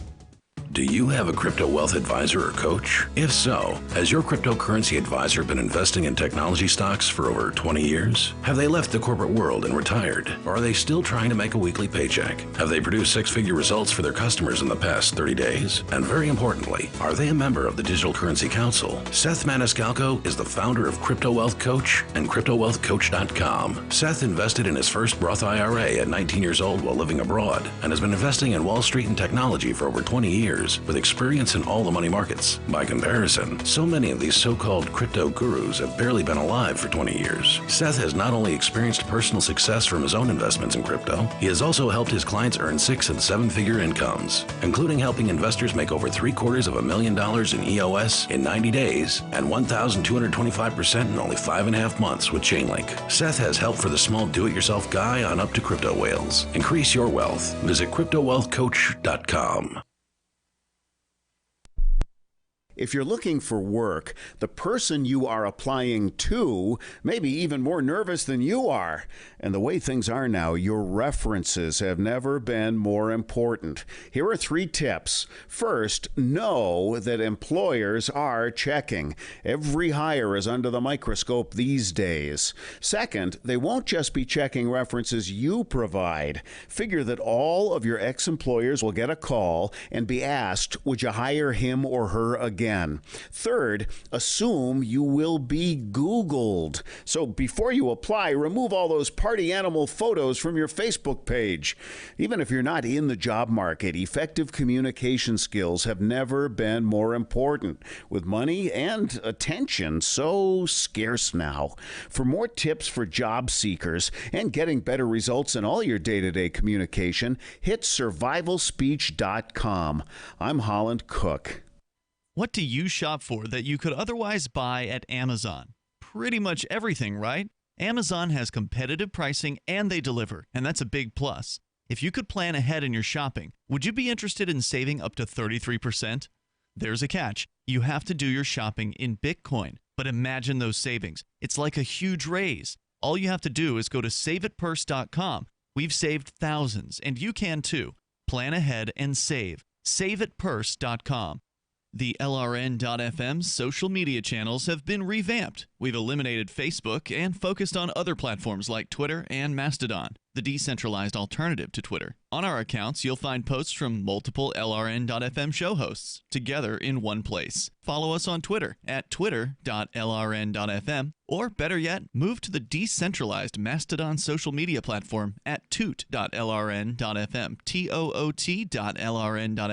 I think you'll like it. Free Talk Live. My father was a police officer most of my life. He went to prison for police brutality. And my father was the chief. What was he like at home with you when you were growing up? Was he violent with you? Never with me. He practically ignored me. Actually, I never really had a relationship with him, but extremely violent to my mother. He beat her up practically every day of my life. Oh, my God. He never touched me or my sisters or my brothers. Did he have a drinking problem? No, he's never drank alcohol in his Wow, entire so life. violent without alcohol. Very interesting. I lived in a very small town in West Virginia, and my sisters and I and my brothers, we could do whatever we wanted. There were no laws for us. I could drive as fast as I wanted. You said that he abused your mother, beat her frequently. Did she ever leave him? Yes, numerous times, but she couldn't do anything because there was no help for her. There were no police to call to help her. There was no help for her because my father was very well connected. He knew everybody in the state. Free Talk Live, 7 nights a week from 7 to 10 Eastern, live on the Liberty Radio Network at LRN.FM. Now you can follow LRN.FM on the decentralized Mastodon social media platform at toot.lrn.fm, toot.lrn.fm.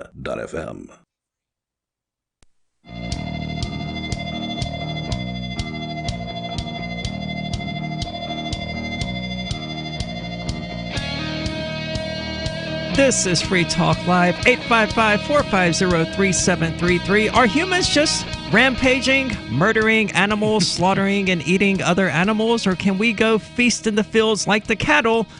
With you tonight, it's Aria. And Johnson. And Ian. And let's get right back into this discussion with Vegan. Vegan, are you still with us? I am, yes. Perfect. You were making a point there before we went out. I would like you to, recapitulate the points that you were attempting to convey. Well, generally, I think he's trying to convince folks that no one will be eating meat in, what'd you say, 5 to 10 years? Yeah, anywhere from 3 to 10 years, I'm thinking. That's really optimistic. Yeah, I would say possibly within the next 500 years we will see that. Certainly within the next 1,000. But I think I don't think we'll ever see it. I don't see it happening in this lifetime. I think there would probably still be outliers even then. There's always going to be the pro-meat group. I mean, There's even if going they to be the underground living in the sewers eating the rats, rat burgers. So how did you come to this yeah, timeline? What do you see changing in the world today that makes you think in 3 to 10 years no one will be eating meat or dairy products? Well, I mean, so the biggest thing is going to be nutrition. And I know one of you was saying that there are unhealthy vegans out there, and yes, there are. There's definitely junk food vegans. They eat garbage, they eat cookies and donuts and fries. But really, the healthy vegan diet is a no-oil, whole food, plant-based diet, and it's curing people their diseases. It's curing heart disease, it's curing cancer, it's curing These statements have not been approved by the FDA. But regardless, it's curing diseases, and we have a disease epidemic in this country, and it's starting to go around the world as well. And it's also so beneficial for the environment. It's cheaper if you eat a healthy vegan diet than a meat diet. I thought that these healthy food diets cost more money. I've seen those organic fruit prices. No. But you don't have to go organic just to be vegan. You don't. Pound of rice? Huh? Yeah, but how much is a pound of rice? Well, if it's not organic, then you're killing like bugs and caterpillars and stuff, right? Yep. Well, and I hate to say vegan. I called in and said vegan. I'm actually not vegan. I'm 100% whole food plant based. I'm not a hardcore vegan that's against killing bugs, whatever. So have you heard of nutritarianism? I have not. I think I've run across that term. There's a doctor, I think. Joel Furman. What is it? Furman. I like Furman. It's essentially, now it doesn't require veganism, but it's essentially for the most part almost vegan diet, where the whole goal of the diet is to consider the nutritional value of the food. In other words, how many vitamins and how many phytonutrients and macronutrients are in the food versus and the satiety of the food too, versus the amount of calories. So essentially, you want to get the most nutrient-dense food for the calorie, and then bump that up so that's the primary food that you're eating. So it would be greens, onions, mushrooms, berries, seeds, nuts, and like a little bit of fruit as well, and not things like bread or too much meat or dairy or any of that. Well, I did that diet for a while, and it's supposed to be a diet that weight melts off of you. I gained weight on it. Wow. So everybody's different, right? Everybody's different, and my body is super geared to take the sugar out of anything. So carbohydrates of any type in that diet is heavy on beans, and I just turn beans into sugar. Just how I work, unfortunately. So yeah, not all these diet. This stuff is not everybody is the same. Yeah, there's not one solution for everybody out there. But you truly believe, Mr. Vegan, that everybody's going to go in this direction. As long as they choose to do that, I don't care. I have to interject quickly. As long as they don't do this to their pets. The people out there making their cats and their dogs vegans need to burn in hell for eternity.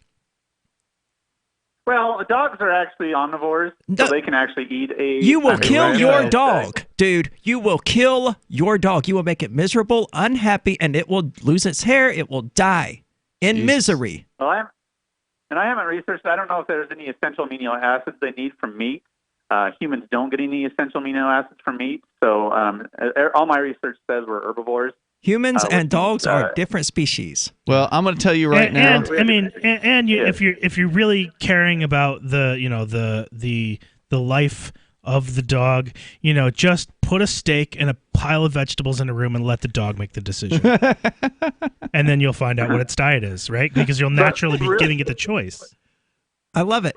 And really quick, I just want to let you know, I think that the world is going to go vegan, and I think the result of this is you're going to see drug companies losing tons of money as people are getting healthy, and the medical industry is going to lose a lot of. I just don't understand. You're out of your mind because your snack cakes aren't going anywhere, and neither are your nacho fries. This is a man who's never worked in restaurants, fast food, grocery stores, has never observed what people buy and what people eat. I mean, come on, man, you don't know what you're talking about.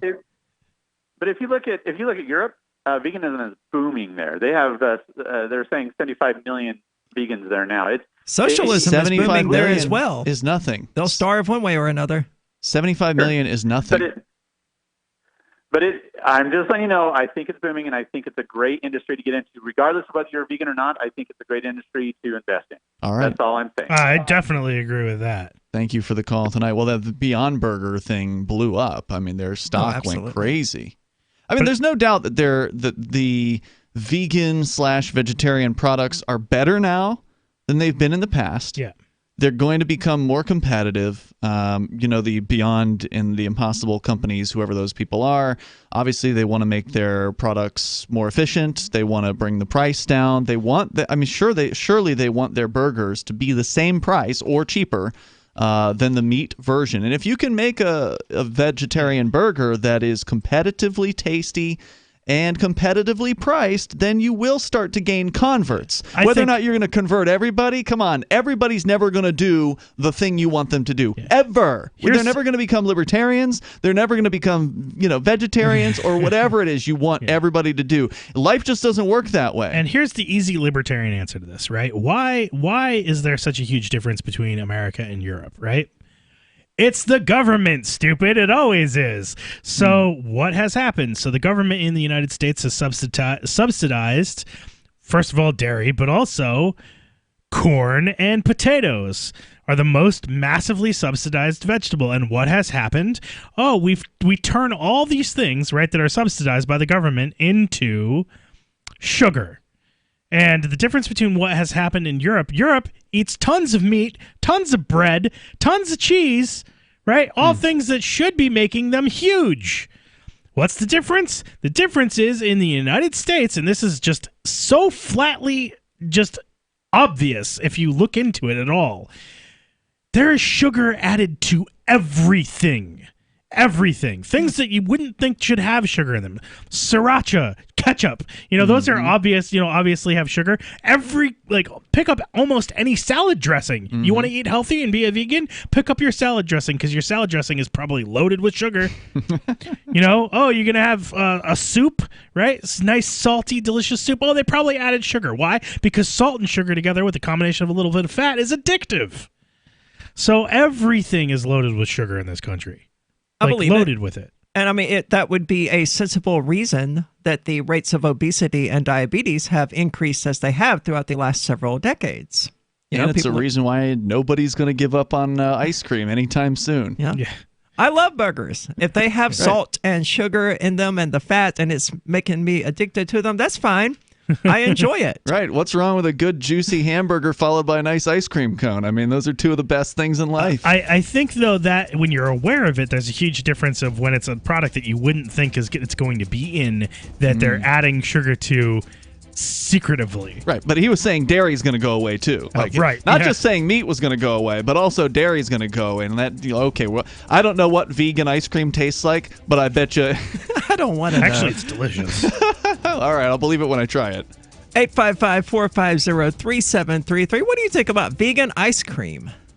Hebo Tea Club's original pure Pau d'Arco Super Tea comes from the only tree in the world that fungus does not grow on. So it naturally has antifungal, antiviral, antibacterial, anti-infection, anti-inflammation, and anti-parasite properties. But maybe more importantly, the Hebo Tea Club's original pure Pau d'Arco Super Tea builds corpuscles in the blood which carry oxygen to our organs and cells. Our organs and cells need oxygen to regenerate themselves. The immune system needs oxygen to develop, and cancer happens to die in oxygen. The tea is great for healthy people, and it can truly be miraculous for someone fighting a potentially life-threatening disease due to an infection, diabetes, or cancer. The Hebo Tea Club's original pure Pau d'Arco Super Tea is only $34.95 plus shipping. Order now at shopsupertea.com or call 818-984-6100. That's shopsupertea.com, 818-984-6100. shopsupertea.com.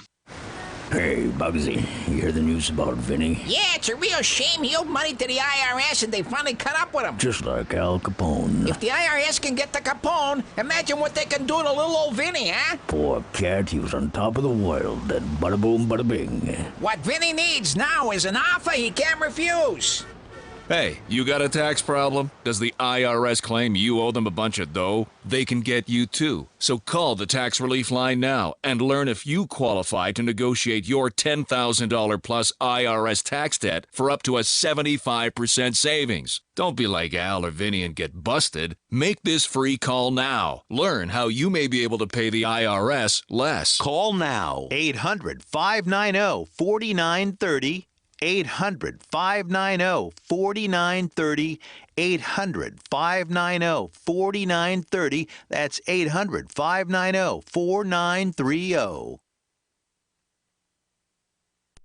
Is spreading the message of liberty, cryptocurrency, and peace around the globe worth $2 per month to you? As you may already know, in addition to our internet feed, LRN.FM broadcasts on free-to-air satellite across North and Central America, as well as Sub-Saharan Africa. And we've been available on satellite for free 24/7 since 2010.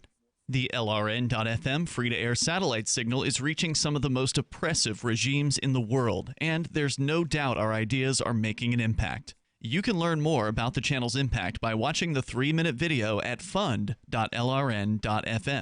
If you'd like to help free minds globally with our ideas of liberty, cryptocurrency, and peace, you can donate as little as $2 per month via fund.lrn.fm. You can help us continue and expand our satellite broadcast to multiple continents. Visit fund.lrn.fm today, and thank you for your help. Don't forget to share the link on social media. That's fund.lrn.fm. Some of you asked, and now we've delivered. LRN.FM's live Keene, New Hampshire studio shows are now streamed in HD on Twitch. Visit our channel at twitch.lrn.fm and give it a follow. If you have Amazon Prime, you get 1 free subscription on Twitch. If you use it on our channel, Twitch will give LRN.FM a monthly piece of your Prime subscription cost. So please watch, follow, share, and subscribe to twitch.lrn.fm. That's twitch.lrn.fm. Looking for a great real estate investment? Consider New Hampshire, which is ground zero for the Liberty Movement. Your first call should be to Mark Worden from Porcupine Real Estate. He's more than just a real estate agent. He's your New Hampshire concierge. Where are the best places to live? Do you want farm, city, the burbs, or forest? Do you want a duplex or multifamily building so that renters pay your mortgage? There are homes in all price ranges in New Hampshire, and Mark can help with financing too. Invest in liberty and property. Mark Worden can help. PorcupineRealEstate.com. This is the Liberty Radio Network, broadcasting the latest liberty-oriented audio content 24 hours a day at lrn.fm.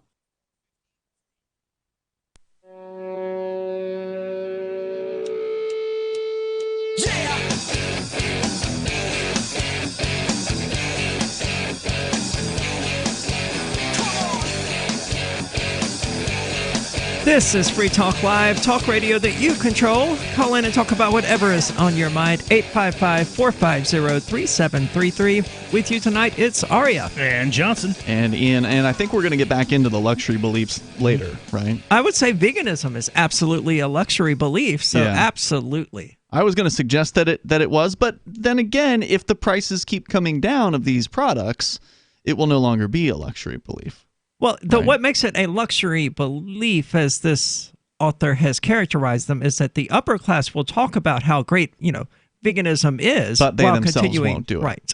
I see. So what's going on with My Magic Mud? So My Magic Mud, you want to talk about an affordable, healthy alternative to, these chemical toothpastes and such. It's a black tooth powder, and it's made of charcoalized coconut shells and bentonite clay. It's clinically proven to whiten teeth. This is their original product, is the tooth powder, but they've since come out with toothpaste and mouthwash, all natural products, available at most health food stores, by the way. Sprouts, CVS, Natural Grocers, and even Walmart's Natural Beauty aisle. And you know when you've made it to Walmart, you've made the big time. So kudos to the folks over at My Magic Mud. They've done a great job. It's a great product, and they're liberty-minded folks who are behind the company as well. So go to mymagicmud.com. You don't need to go to the store because you can get it for 20% off with code FTL20. That's FTL, like Free Talk Live. FTL20 for 20% off at mymagicmud.com. Awesome. Well, let's get right back into the phones. We've got Bad Slave calling in. Bad Slave, you're on Free Talk Live. Well, thank you, sir. And ma'am. No problem. Question. What's on your mind? I know someone. The guy on the previous segment about veganism said that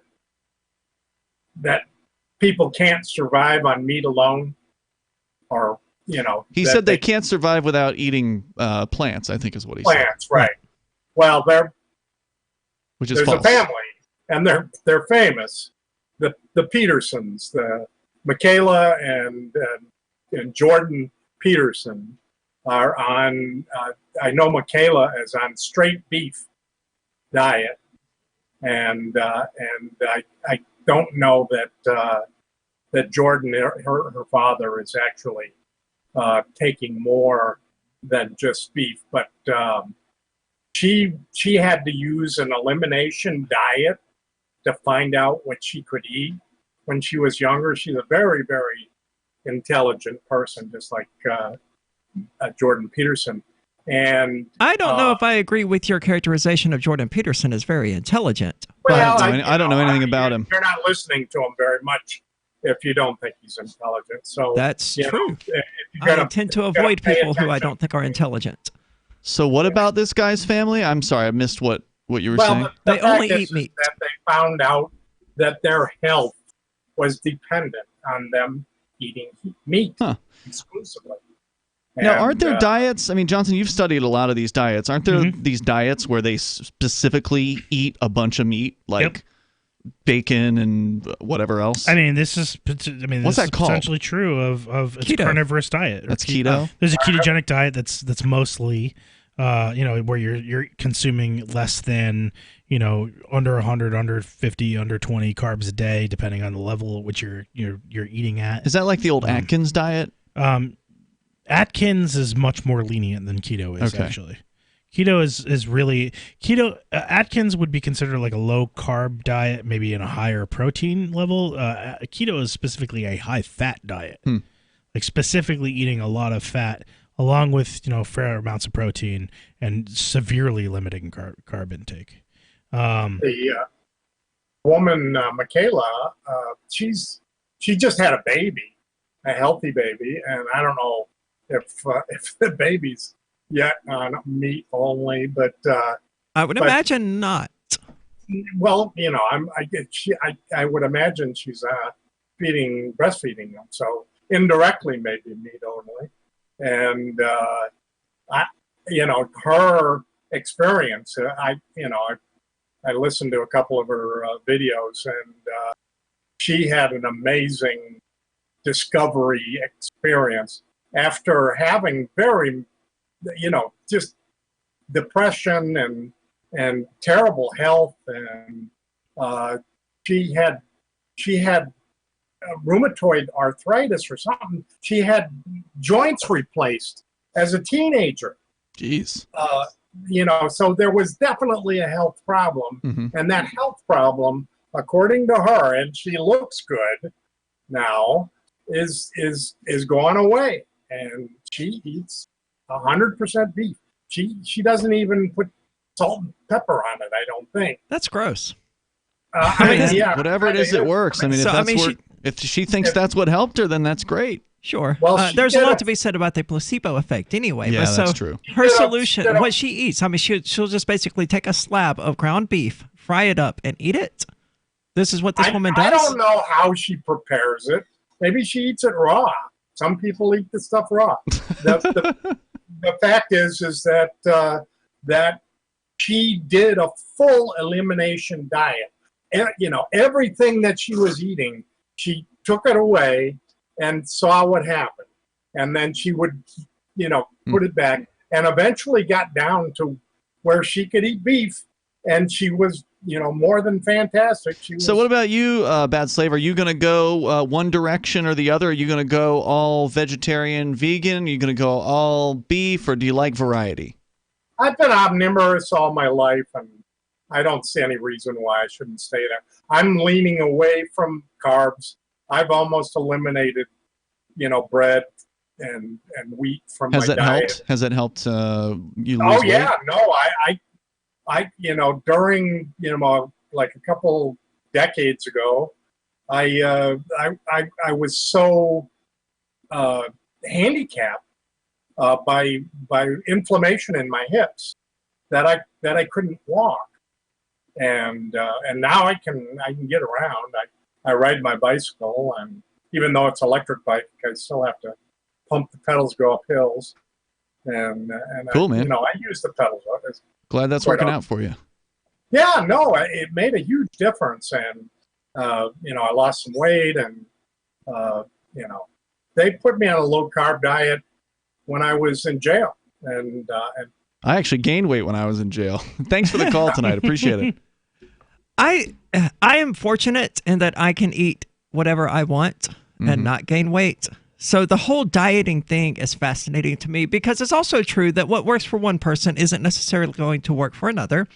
I would not dare to suggest that most people could spend a month and a half living almost entirely off Burger King and not gain a pound like I once did. But it happened to me. I actually, when I first, so a long time ago, I was a lot heavier than I am now, and I had lost a considerable amount of weight eating actually largely at Burger King, but burger salads, essentially. So I would get, and I wouldn't have any dressing because the dressing has sugar in it, right? It's loaded with sugar. There's all these hidden sugars and things.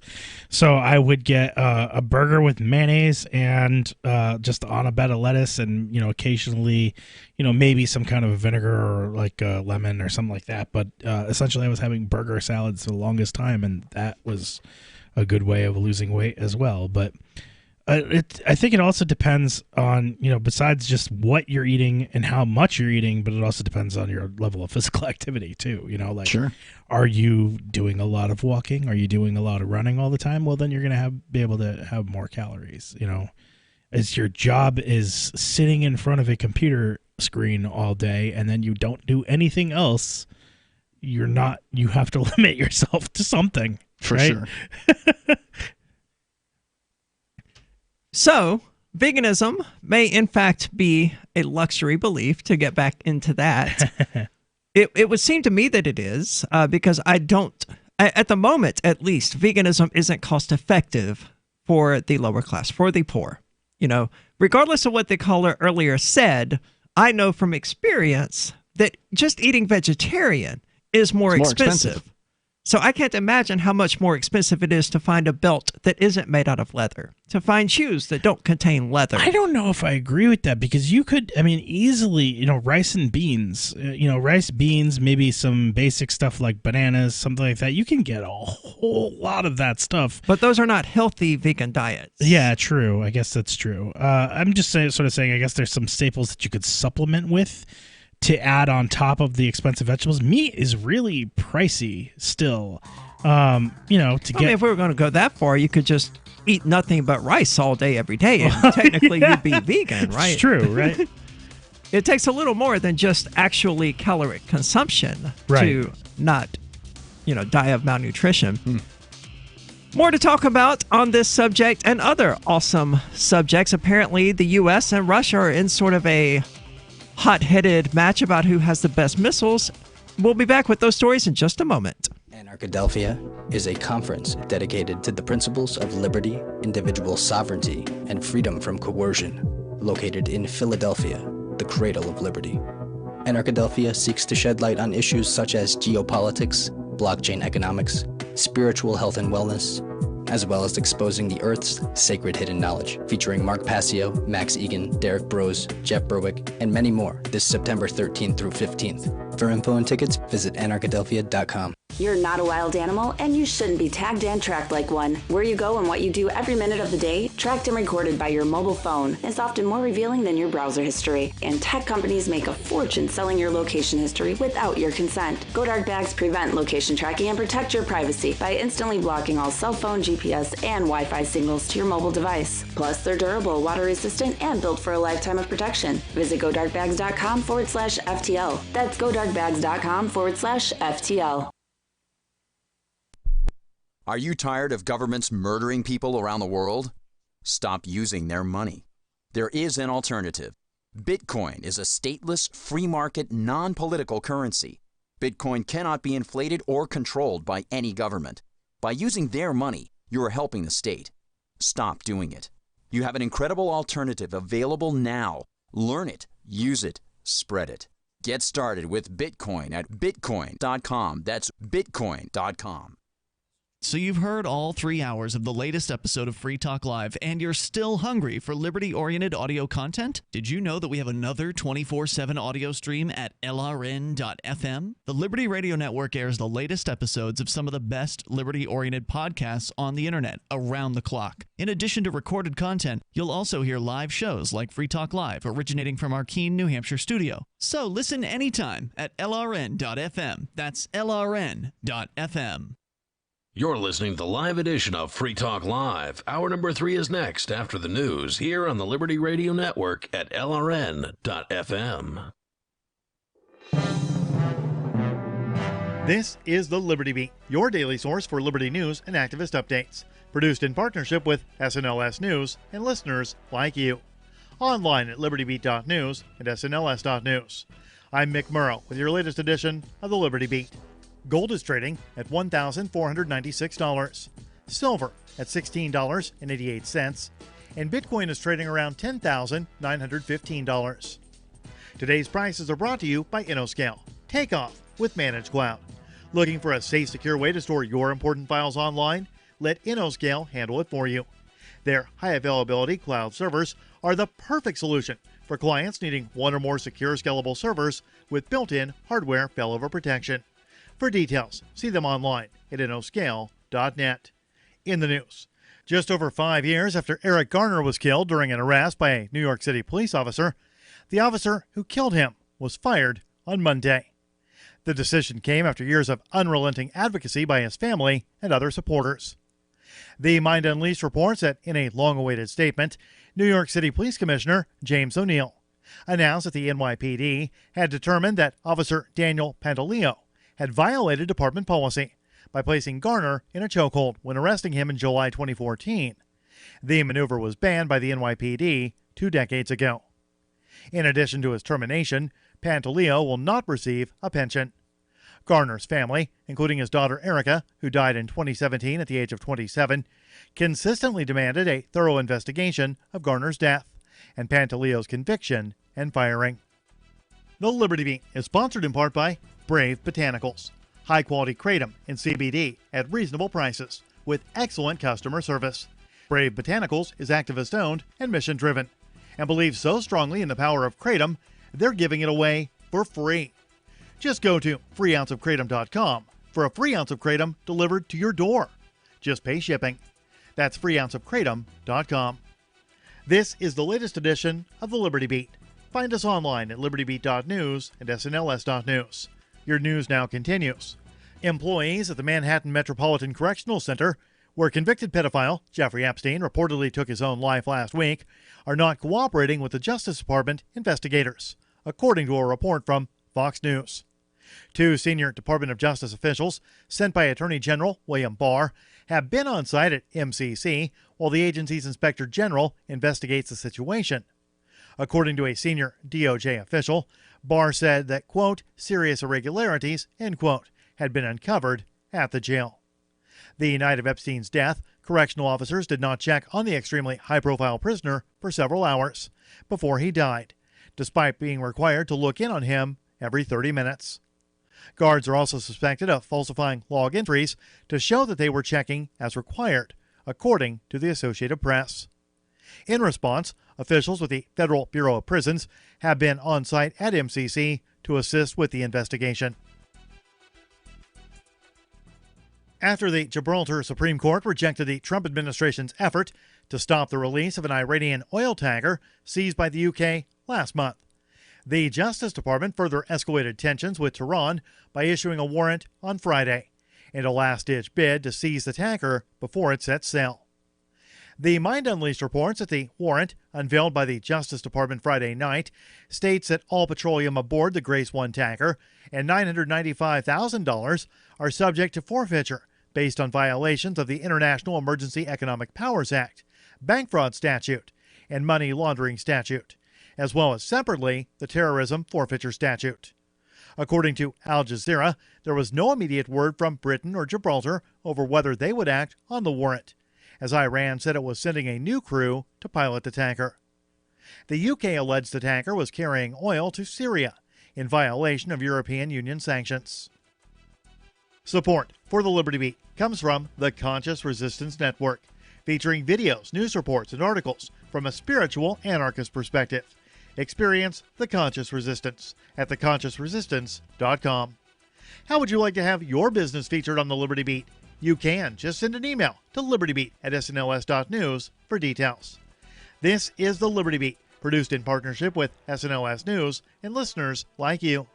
The Liberty Beat is online at libertybeat.news and snls.news. I'm Mick Murrow, reporting for the Liberty Beat, reminding you, spread liberty with a smile.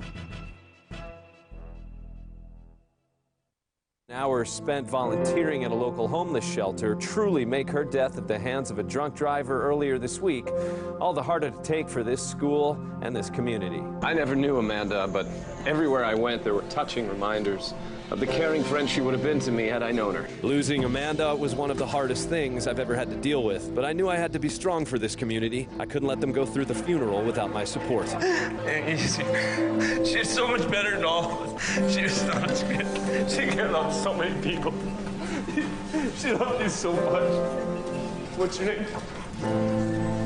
She loved you, Russell. And we have O'Brady Shaw with us right now. Thanks, Brooke. Not quite how I would have reported the story. Seems a bit unprofessional to let yourself get so emotional. Well, when people are feeling pain, I feel it too. Don't you ever get emotionally invested in a story? No, I don't. You know, I had my tear ducts cauterized years ago, and I like to keep my emotions stored in a special place in my mind where they only come out for my night terrors. This is the Onion News Network.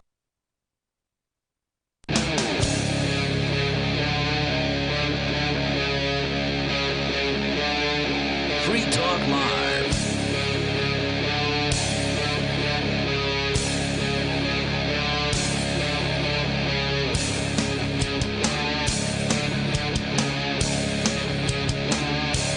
This is Free Talk Live, talk radio that you control. Take control of the airwaves and talk about whatever is on your mind. Toll-free numbers 855-450-3733. With you tonight, it's Aria. And Johnson. And Ian. So let's get back into this story about luxury beliefs and this author making the statement that the upper classes of society, at least here in the West, what we're seeing is that they propagate these ideas that they don't actually follow themselves, while following these ideas is what distinguishes the upper class from the lower class.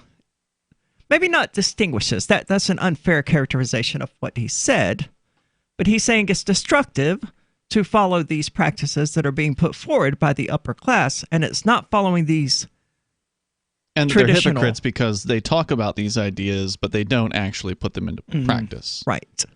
So going on here, he said one of the things, just to recap, he's like, another luxury belief is that religion is irrational or harmful. Members of the upper class are most likely to be atheists or non-religious, but they have the resources and access to thrive without the unifying social edifice of religion. Places of worship are often essential for the social fabric of poor communities.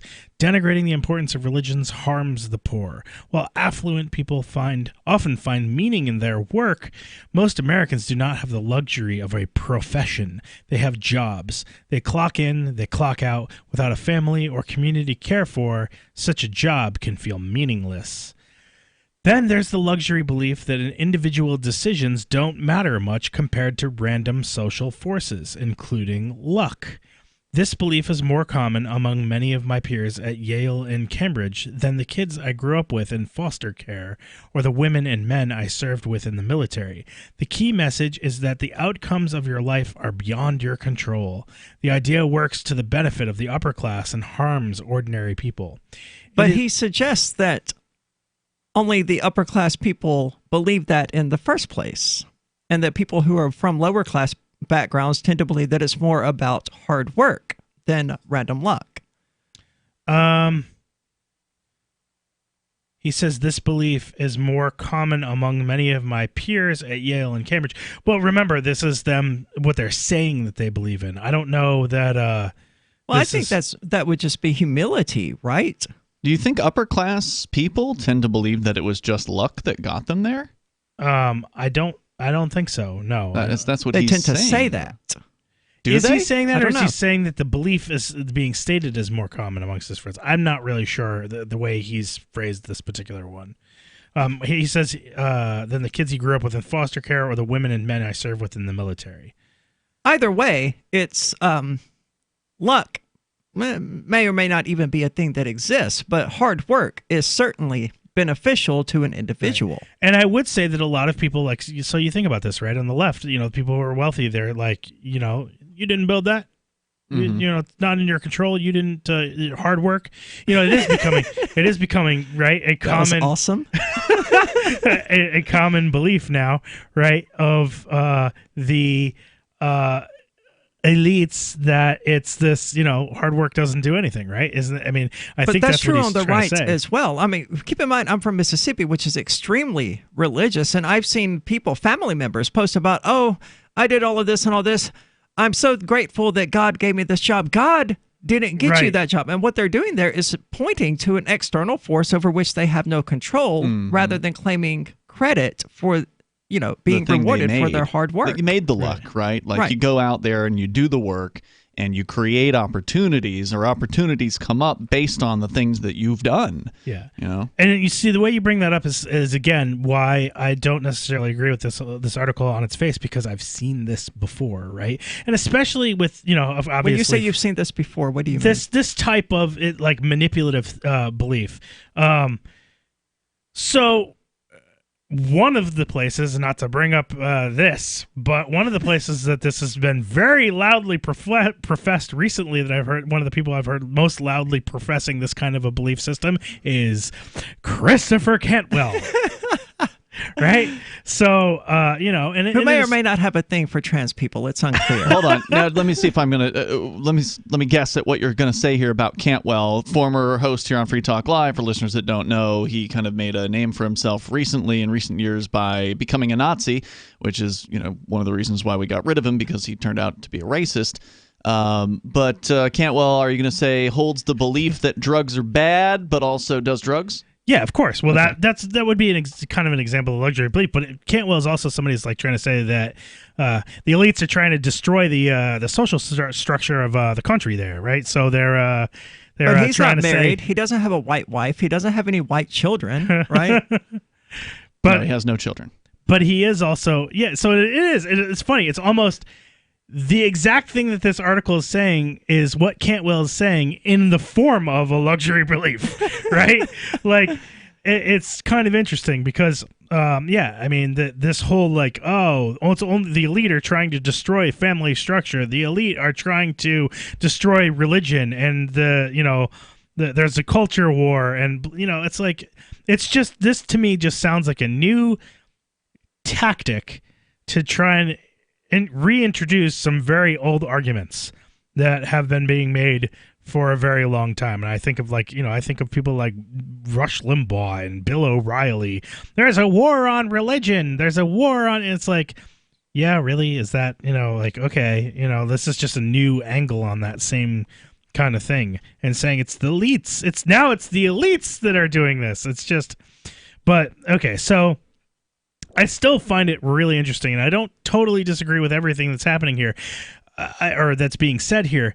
I think it's also interesting, this whole view of luck and, religion, and, those are common beliefs amongst a lot of successful people, because they're also common beliefs amongst a lot of intelligent people, right? To not believe in luck and not believe in, and to believe in hard work, and to believe means that you're going to make decisions with your life that are rational and focused, and you're not going to go out and say, for example, buy a lottery ticket.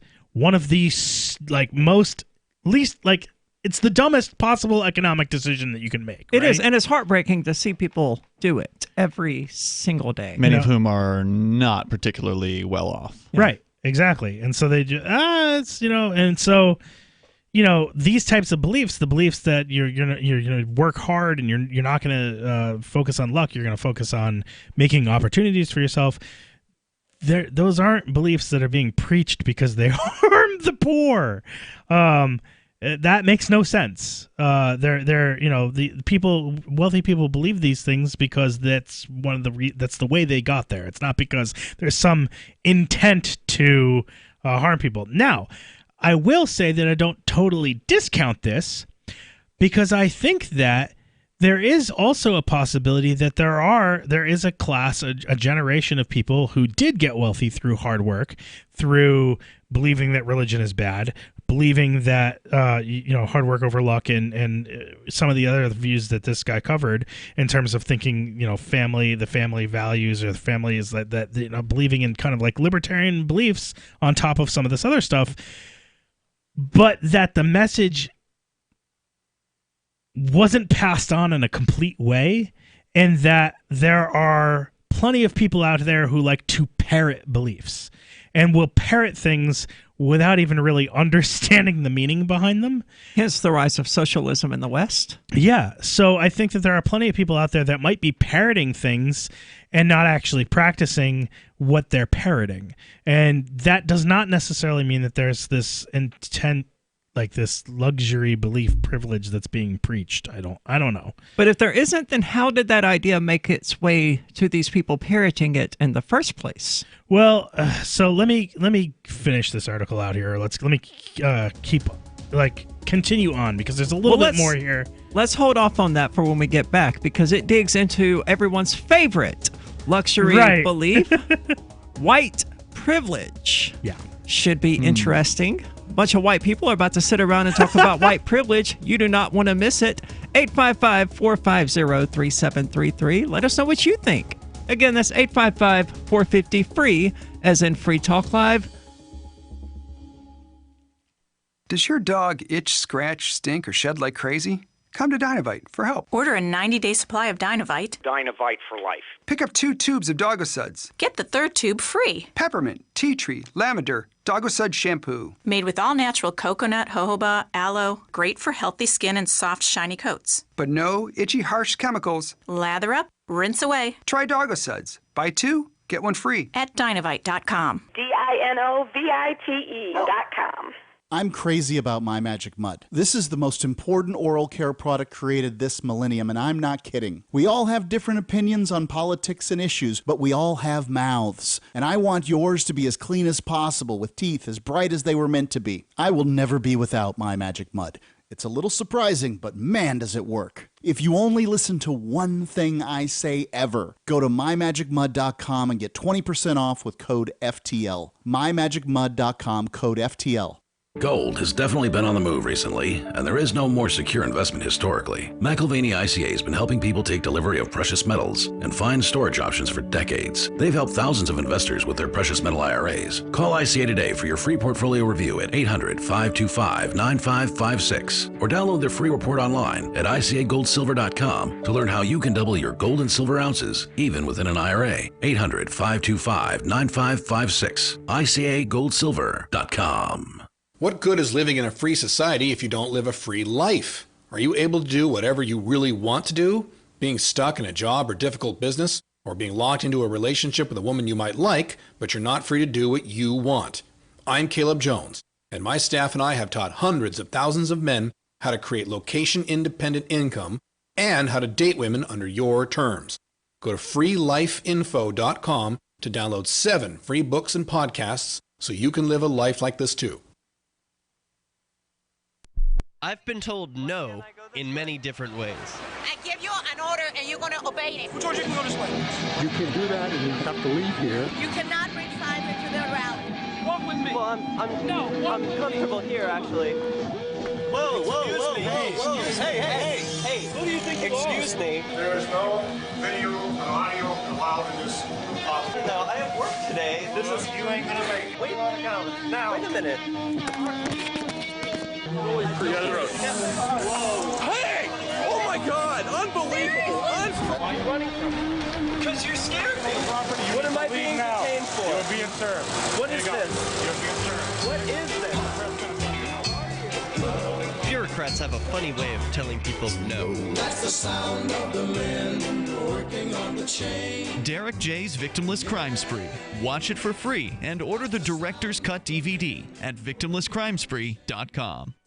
If you want to know the latest about Free Talk Live before we go on the air, all you need to decide is how you want it delivered. It's your choice. Visit news.freetalklive.com to receive our usually weekly news updates by email. Plus, we have a Twitter account at twitter.freetalklive.com, and you can follow us on the decentralized Mastodon platform at toot.freetalklive.com. So please follow us at toot.freetalklive.com and sign up for our emails at news.freetalklive.com. So you've signed the Shire Society Declaration and are planning your move to New Hampshire to be around more liberty-oriented people. Next, sign up for the Shire Society Forum at forum.shiresociety.com. There are a bunch of people there who are already in the Shire, and they want to meet you. If you're already in the Shire physically, you should also come by the forums. Remember, not everyone uses Facebook. New people are signing up for the Shire Society Forum every month, so drop in and say hello at forum.shiresociety.com. You can sign up to receive the latest about the Liberty Radio Network via our email updates at updates.lrn.fm. That's updates.lrn.fm.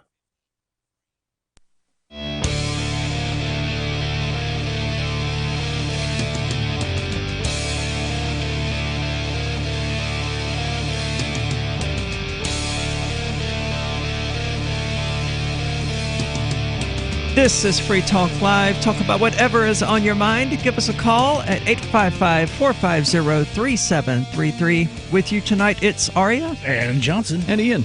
And I want to tell you about the Edge wallet. It's the Edge wallet I use personally because I've gotten sick of copying down 24-word passphrases, 12-word, 14 words, and trying to restore wallets across new phones, new tablets, my PC. It's just cumbersome and unwieldy, and it's just generally unpleasant. Well, then comes along the Edge wallet. They made it easy. They did. It allows you to continue controlling your funds while accessing your wallet via a username and a password. Obviously, not a simple one, but one that you will remember much more easily than you would 24 freaking words. So I'd write it down anyway, just to be safe. Absolutely. Just to be safe.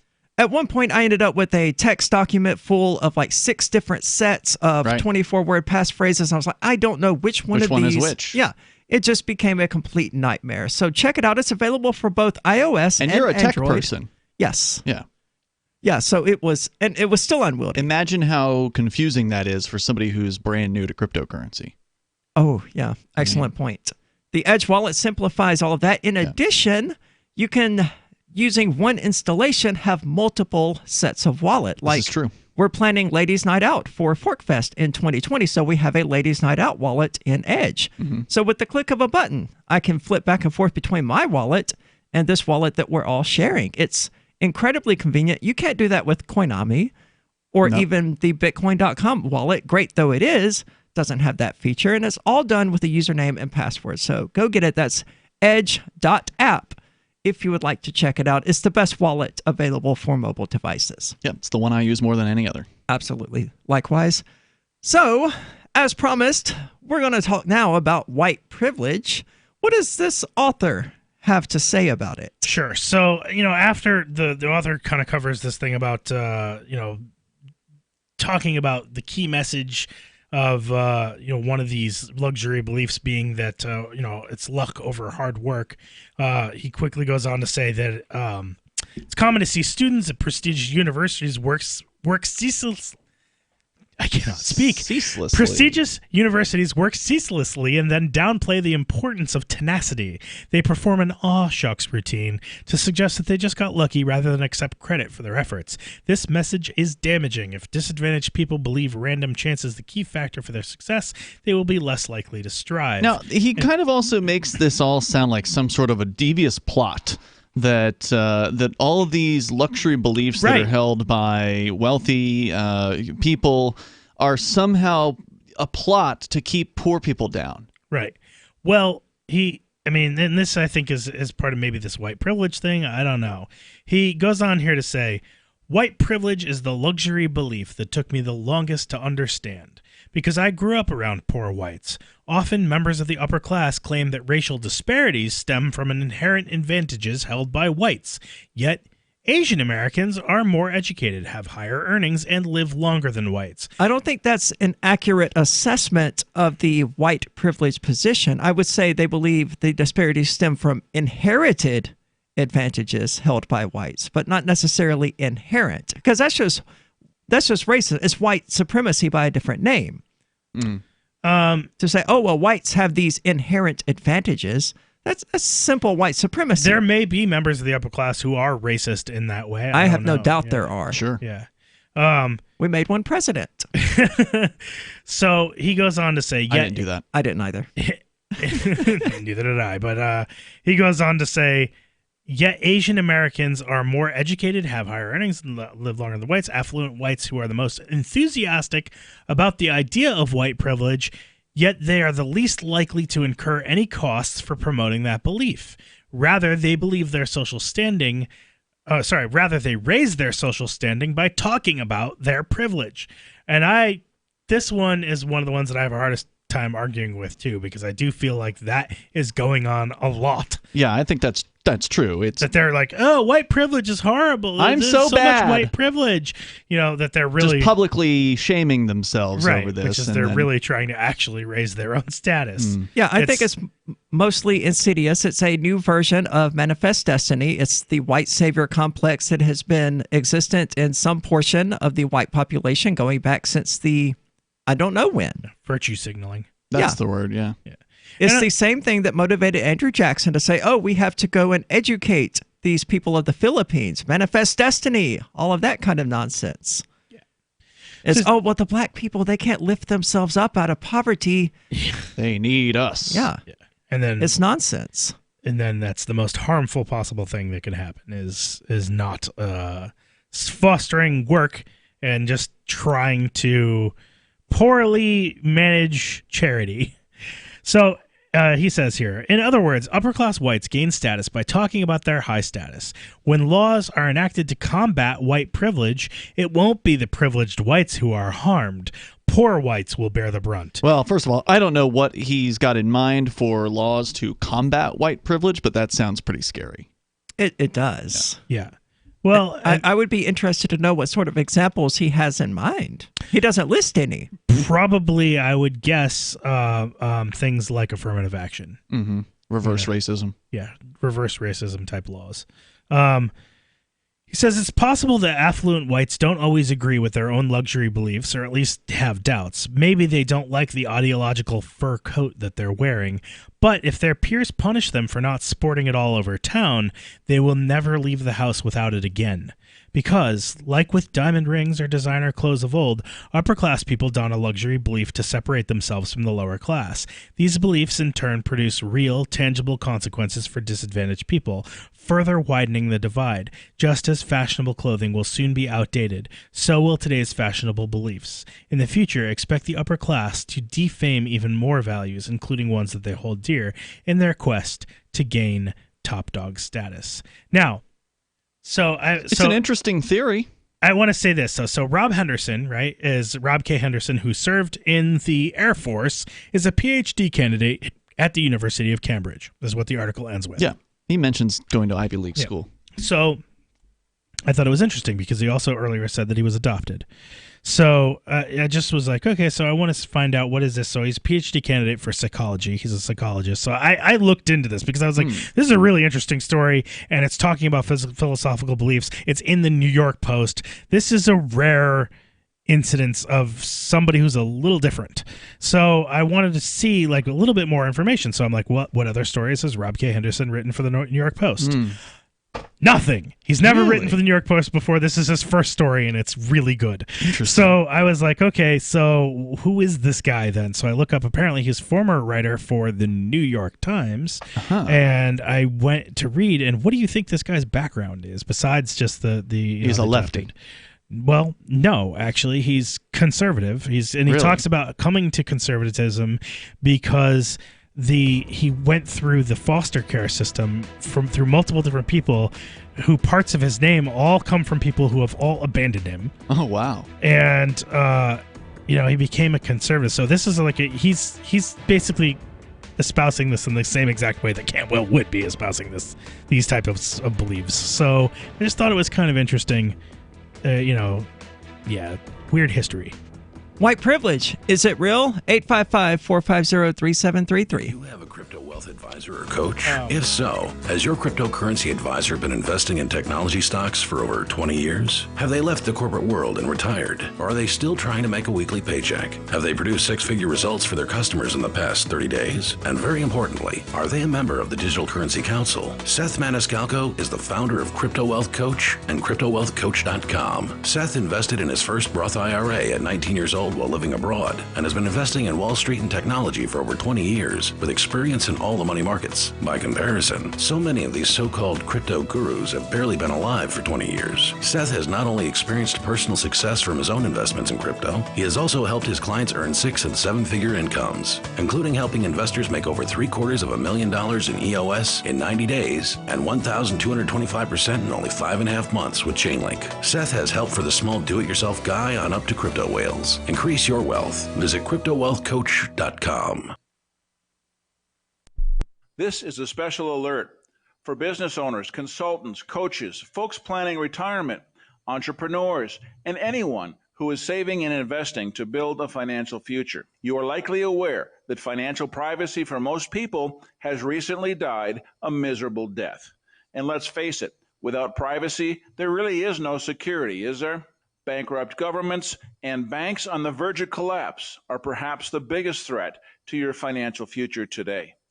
The Lighthouse Law Club recognizes this and has been working diligently to provide safe, secure, and productive tools to ensure your privacy, your financial security, and your future financial well-being, despite the catastrophes which many people fear are looming ahead of us. Find out more with a variety of free videos on the YouTube channel for Lighthouse Law Club. Just search YouTube for Lighthouse Law Club and secure your future today. The new 4th edition of Healing Our World, The Compassion of Libertarianism, will take your understanding of liberty to a deeper level and has over 1,300 updated references, new cartoons, and a foreword by Dr. Ron Paul. With discounts for multiple book purchases, the 4th edition of Healing Our World is a great gift for the liberals, pragmatists, environmentalists, and Christians in your life who think libertarianism is cold-hearted. Get yours today at healing.freetalklive.com and use promo code FTL for a $5 discount. There are lots of ways to listen to Free Talk Live. Our podcast has been around since podcasts began, and now the FTL feed is loaded with content besides our full show archives. Did you know that we make it easy for you to customize your podcast subscriptions? We have different feeds, one that includes only our full shows, one with just the Daily Digest, and one with just the Edgington Post. You decide what you listen to. It's quick and easy to customize your feeds at feeds.freetalklive.com. That's feeds.freetalklive.com. On Free Talk Live, we're bringing people to the ideas of liberty every day. From wrestling superstars like Glenn Jacobs. You guys really are having an impact, I believe. Like I said, a lot of where I am now is due to listening to Free Talk Live. You changed my mind on some very important issues years ago. To random people tuning in on the radio. I was kind of stuck in the left-right paradigm. I heard your show by chance on a Saturday night. From there, I went on, joined the Free State Project, and become an amplifier. So, I mean, that's really the reason why I amp is because I know that if it wasn't for you guys being on as many stations as you are, I never would have found the ideas of liberty. Your amp will directly change more lives by getting Free Talk Live in front of people looking for talk radio online and on the air. When you amp Free Talk Live, you get perks like access to the AMP-only Facebook group and AMP podcast. Visit amp.freetalklive.com. What's up next? Visit the Liberty Radio Network program guide to find out at shows.lrn.fm. That's shows.lrn.fm.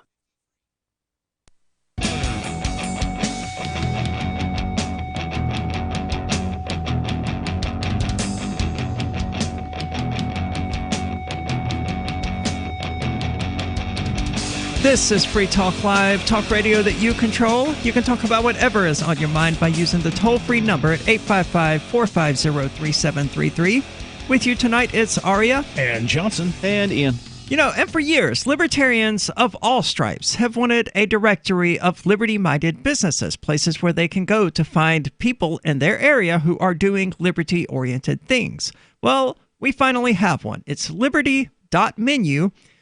At its core is a directory for events, businesses, and digital content, and all sorts of other awesome things. Listings can be rated and reviewed, and there's a bit of a social network to it so that you can connect and share with others.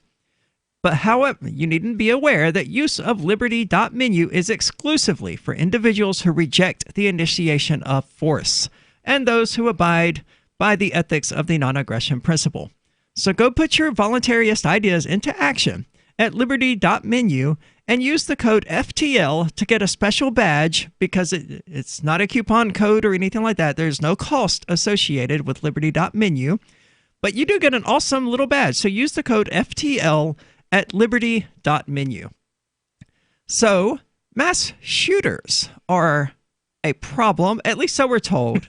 It's unclear whether or not police actually kill more people than these random mass shooters. Actually, it's not unclear. Police kill way more people. But putting that aside, Trump's solution, it would seem, according to Reason.com. I've got the story here. And Ian, you have it in front of you, is that, we just need to involuntarily confine people against their will. Yeah, Johnson brought this one in last week. He just didn't get a chance to get to it. And it is an important issue because involuntary psychiatric treatment is a thing. And, basically anybody who wants to can have you committed. I mean, it's already something that's not that hard to do. Is it everywhere? I mean, that was the case in Florida. Yeah, it's everywhere. In Florida, they're called different things. So in Florida, Right. It was called the Baker Act. Right. That is not what it's called here. I couldn't tell you what it's called in New Hampshire, but it's RSA something or other, I suspect. But it's essentially a law that allows people to go to the police department, I imagine, and say, hey, this person's a threat danger to themselves or others. And you can and then they will put you in a crazy ward for up to 72 hours. This is appalling. This is the way things are. And so Trump apparently is proposing that be made easier because it seems pretty damn easy right now. Here's the story from Reason.com's Jacob Sullum. The old NRA slogan says, guns don't kill people, people kill people. Yesterday, while responding to the mass shootings that killed 22 people in El Paso and 9 in Dayton over the weekend, Donald Trump offered a dubious variation on that theme. Quote, mental illness and hatred pulls the trigger, not the gun, he said. Although the president's speech was scripted, that line was illogical as well as ungrammatical. For one thing, I've never heard anyone claim that the gun pulls the trigger. There is no need for the author here to nitpick that. I think everybody understood what Trump meant. And I'm not sure, he says, how that would work in a non-cartoon universe. For another, it's plainly not true that, quote, mental illness and hatred, unquote, pull the trigger, or do anything else for that matter. We should not lose sight of the fact that mass murder is volitional behavior, as tempting as it may be to speculate about the killer's motives or mental state. The president offered 2 theories. Quote, we must reform our mental health laws to better identify mentally disturbed individuals who may commit acts of violence and make sure those people not only get treatment, but when necessary, involuntary confinement. So this is essentially the government having the power to point its finger at someone and say, you're crazy. You're crazy. Off to lock you up. The psychiatric ward you go. Right. Until we decide we want to release you. Yeah, and, how do they determine whether somebody is, quote, mentally disturbed? What is considered to be mentally disturbed? Johnson, off the air, you were pointing out that, we might get rounded up as libertarians. For being oppositionally defiant. Which is a thing that they've put in the, You have a problem with authority, son? But they put this in that book with all the diseases or whatever. DSM. Yeah. Homosexuality is used that to in be there too? There. Oh, they took it out? Yeah, it was in there in like the 50s. It was you could be involuntarily confined for being homosexual. It continued with being trans until like the 80s or the mid 90s.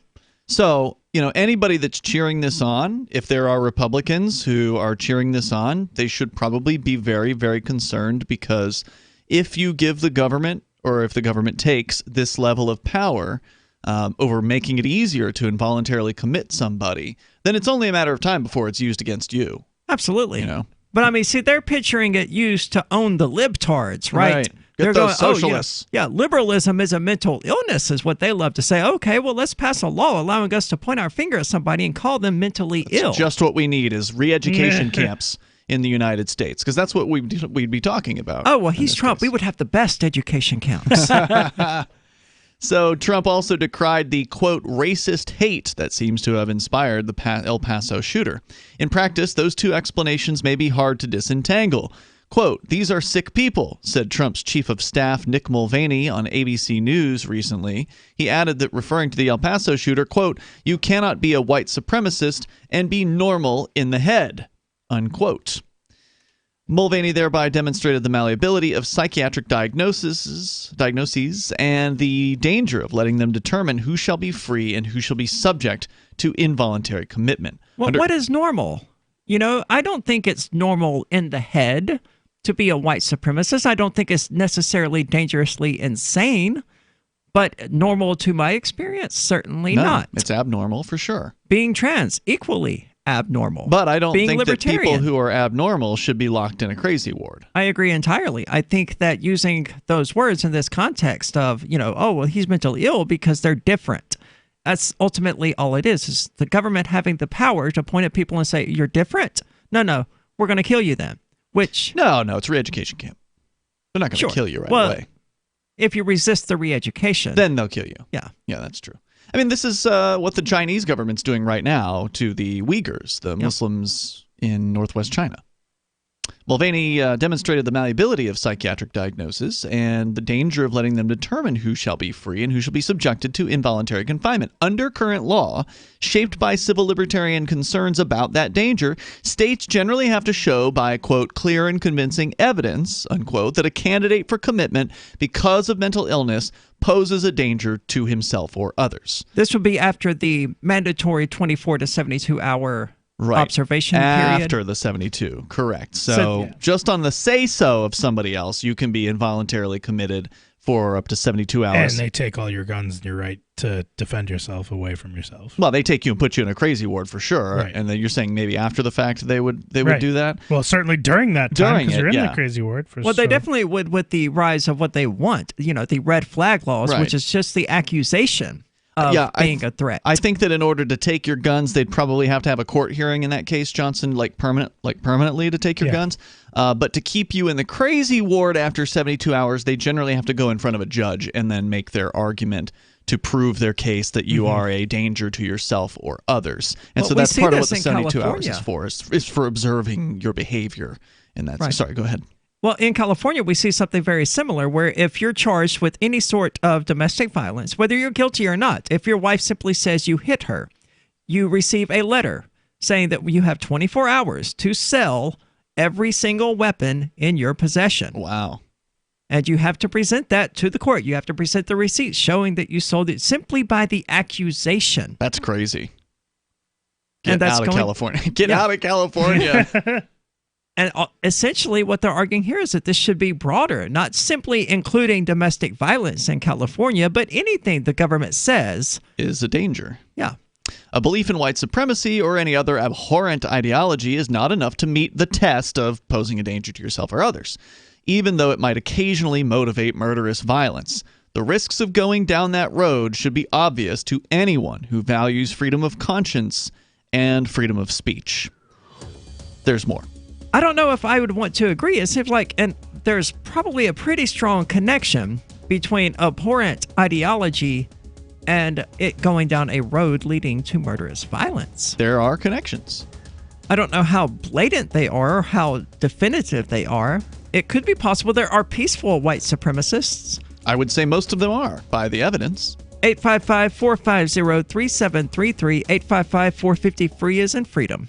Most of you know that heart disease is the #1 silent killer in the U.S. What if I told you for just $54.95 a month you could fight against heart disease naturally? At Heart and Body Extract, we've been helping thousands of people get back to a healthier heart. Don't just take my word for it. Check out all of the success stories at hbextract.com. Or to order, call 866-295-5305. That's 866-295-5305. hbextract.com. Don't risk it when you can take charge of it. Dahibo Tea Club's original pure Pau d'Arco Super Tea comes from the only tree in the world that fungus does not grow on, so it naturally has antifungal, antiviral, antibacterial, anti-infection, anti-inflammation, and anti-parasite properties. But maybe more importantly, Dahibo Tea Club's original pure Pau d'Arco Super Tea builds corpuscles in the blood, which carry oxygen to our organs and cells. Our organs and cells need oxygen to regenerate themselves. The immune system needs oxygen to develop, and cancer happens to die in oxygen.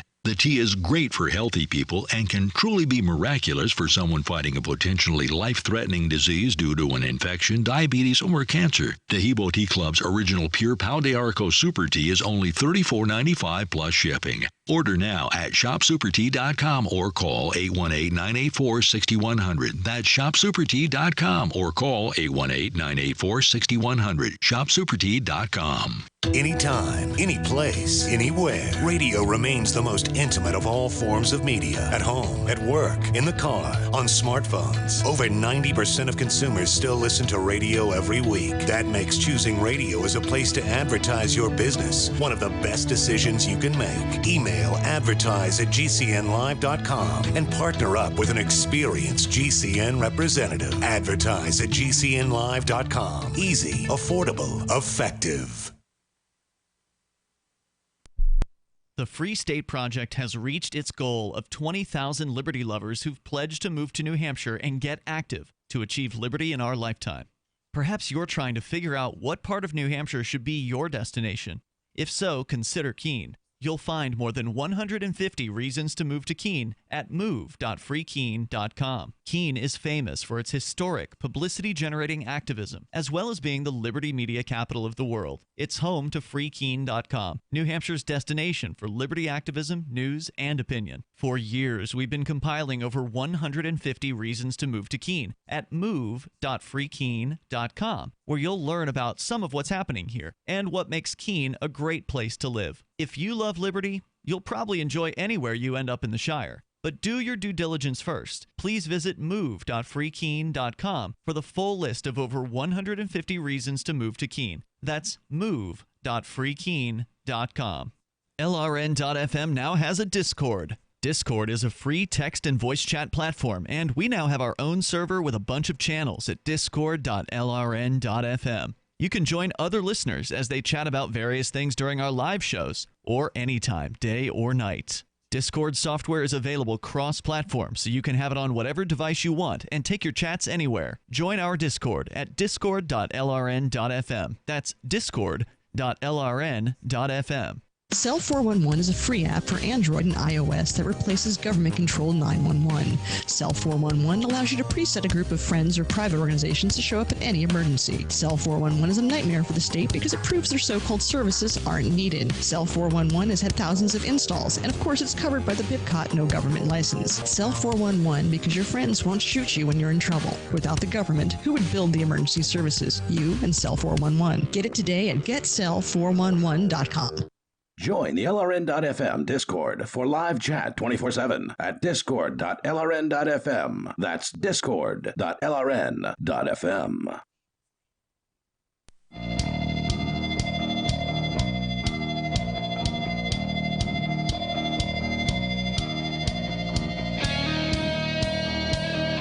I think I'm wrong.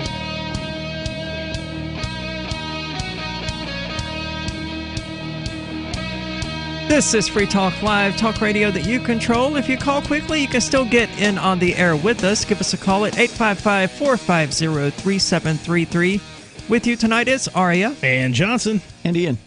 And we've been talking about various news in regards to the mass shootings and what the Trump administration thinks, a good solution would be. But who is the amplifier this week, Ian? Excellent question. It's actually for today because we do these every day. But Troy is a Free Talk Live Silver amplifier, which means Troy is contributing $5 a month to the AMP program. AMP stands for Advertise, Market, and Promote, which means that you can help us do this thing that we do in more places, like on more radio stations. We've got over 200 stations right now, coast to coast and beyond, throughout the week that air the show. We could have 300. It's possible. We can do more than that. It's just, it takes money, it takes time, it takes effort, it takes advertising, marketing, and promoting, and that's what the AMP program's about.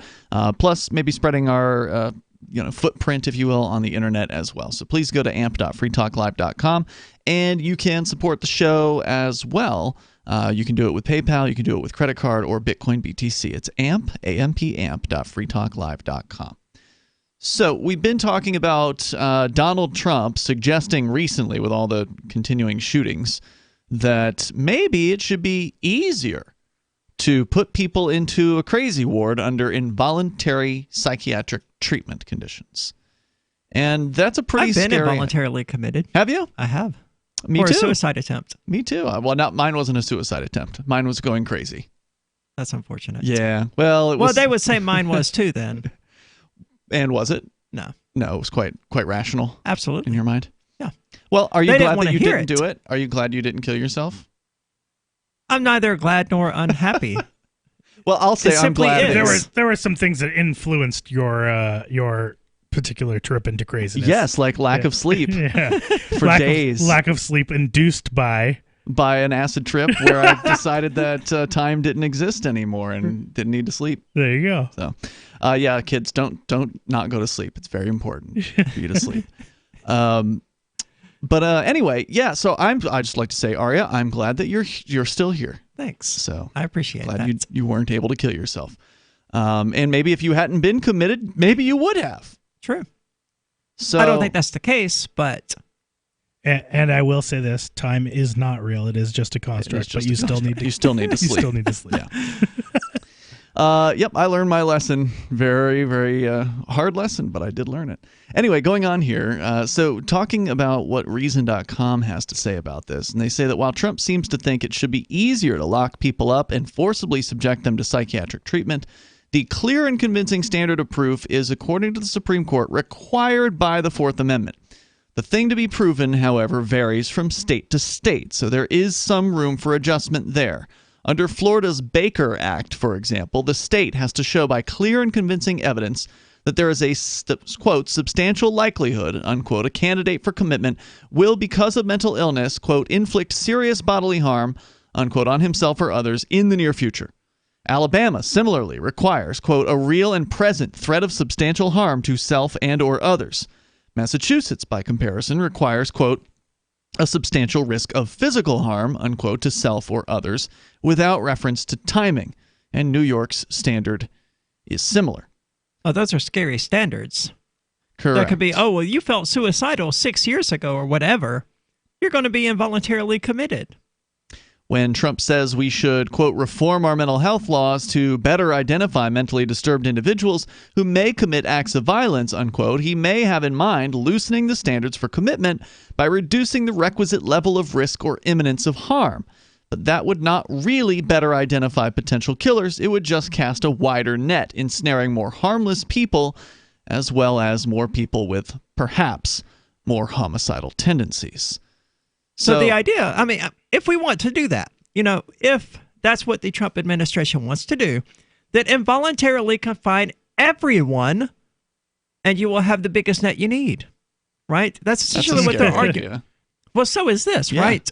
They're like, okay, well, we're not finding enough of the crazy, dangerous people, so let's just cast a wider net to catch more people, and then by definition, we'll catch more dangerous, crazy ones. Well, of course, that doesn't really pan out because the more people you put into this system, the more difficult it'll be to accurately assess them all because you'll be loaded with people to, look at and question and put through whatever, tests that they put them through.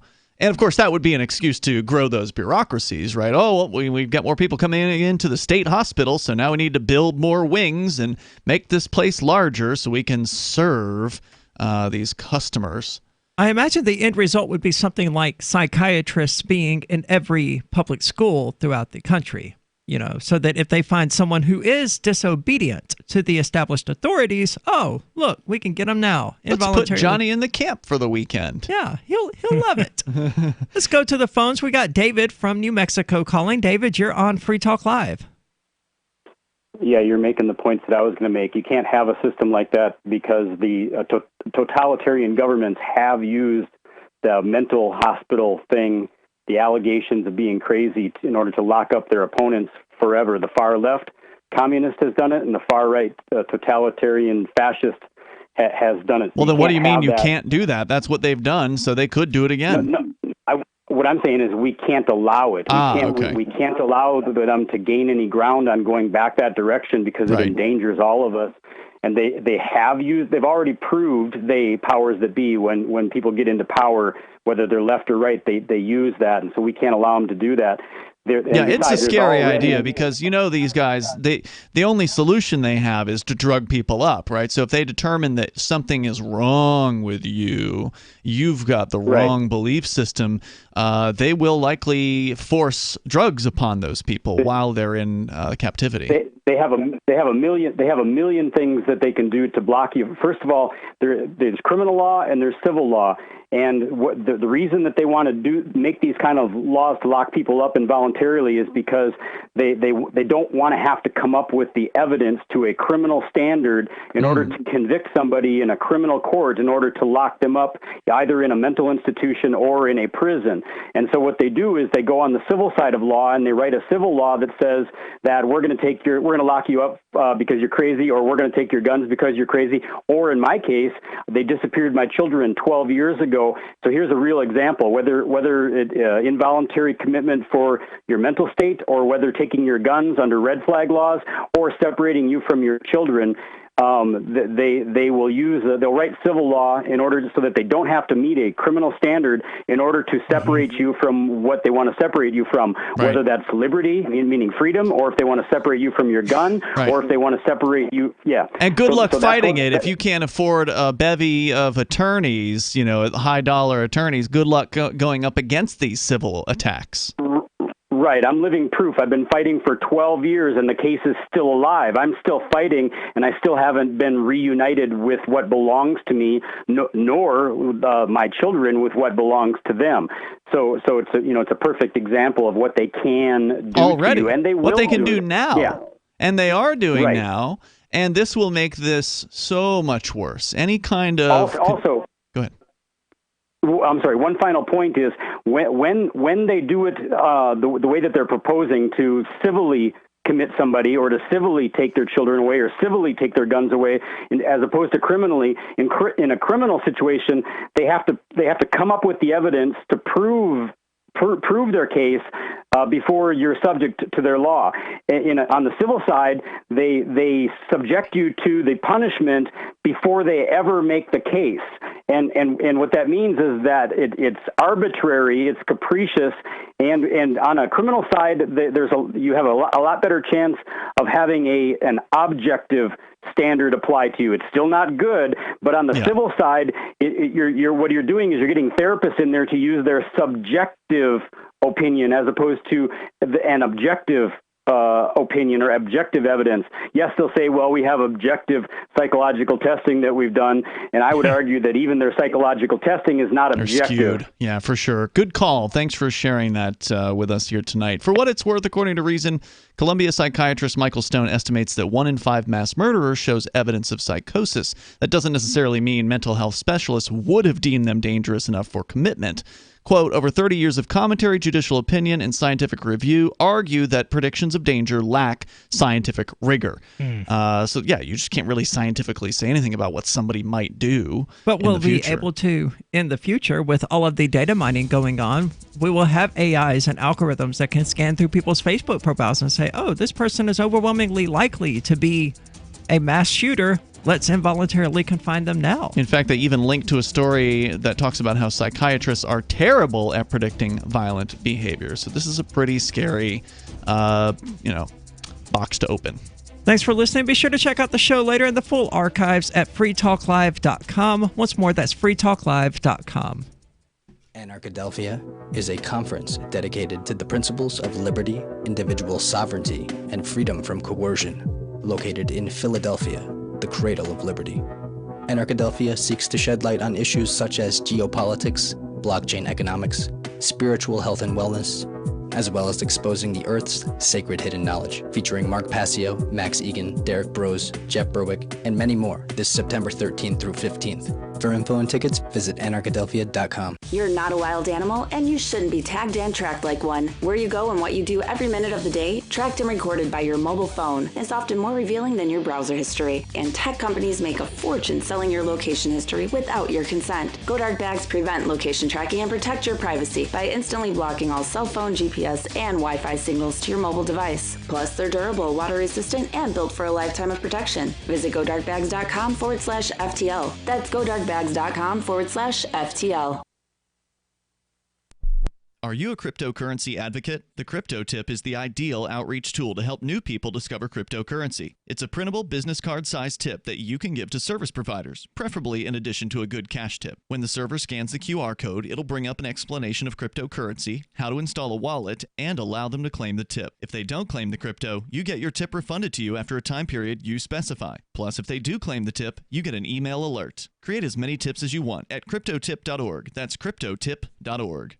The LRN.FM social media channels have been revamped. We've eliminated Facebook and focused on other platforms like Twitter and Mastodon, the decentralized alternative to Twitter. On our accounts, you'll find posts from multiple LRN.FM show hosts together in one place. Follow us on Twitter at twitter.lrn.fm, or better yet, move to the decentralized Mastodon social media platform at toot.lrn.fm, toot.lrn.fm. I think you'll like it.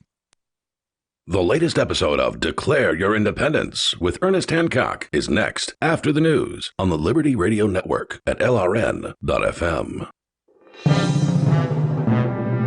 This is the Liberty Beat, your daily source for liberty news and activist updates. Produced in partnership with SNLS News and listeners like you. Online at libertybeat.news and snls.news. I'm Mick Murrow with your latest edition of the Liberty Beat. Gold is trading at $1,496.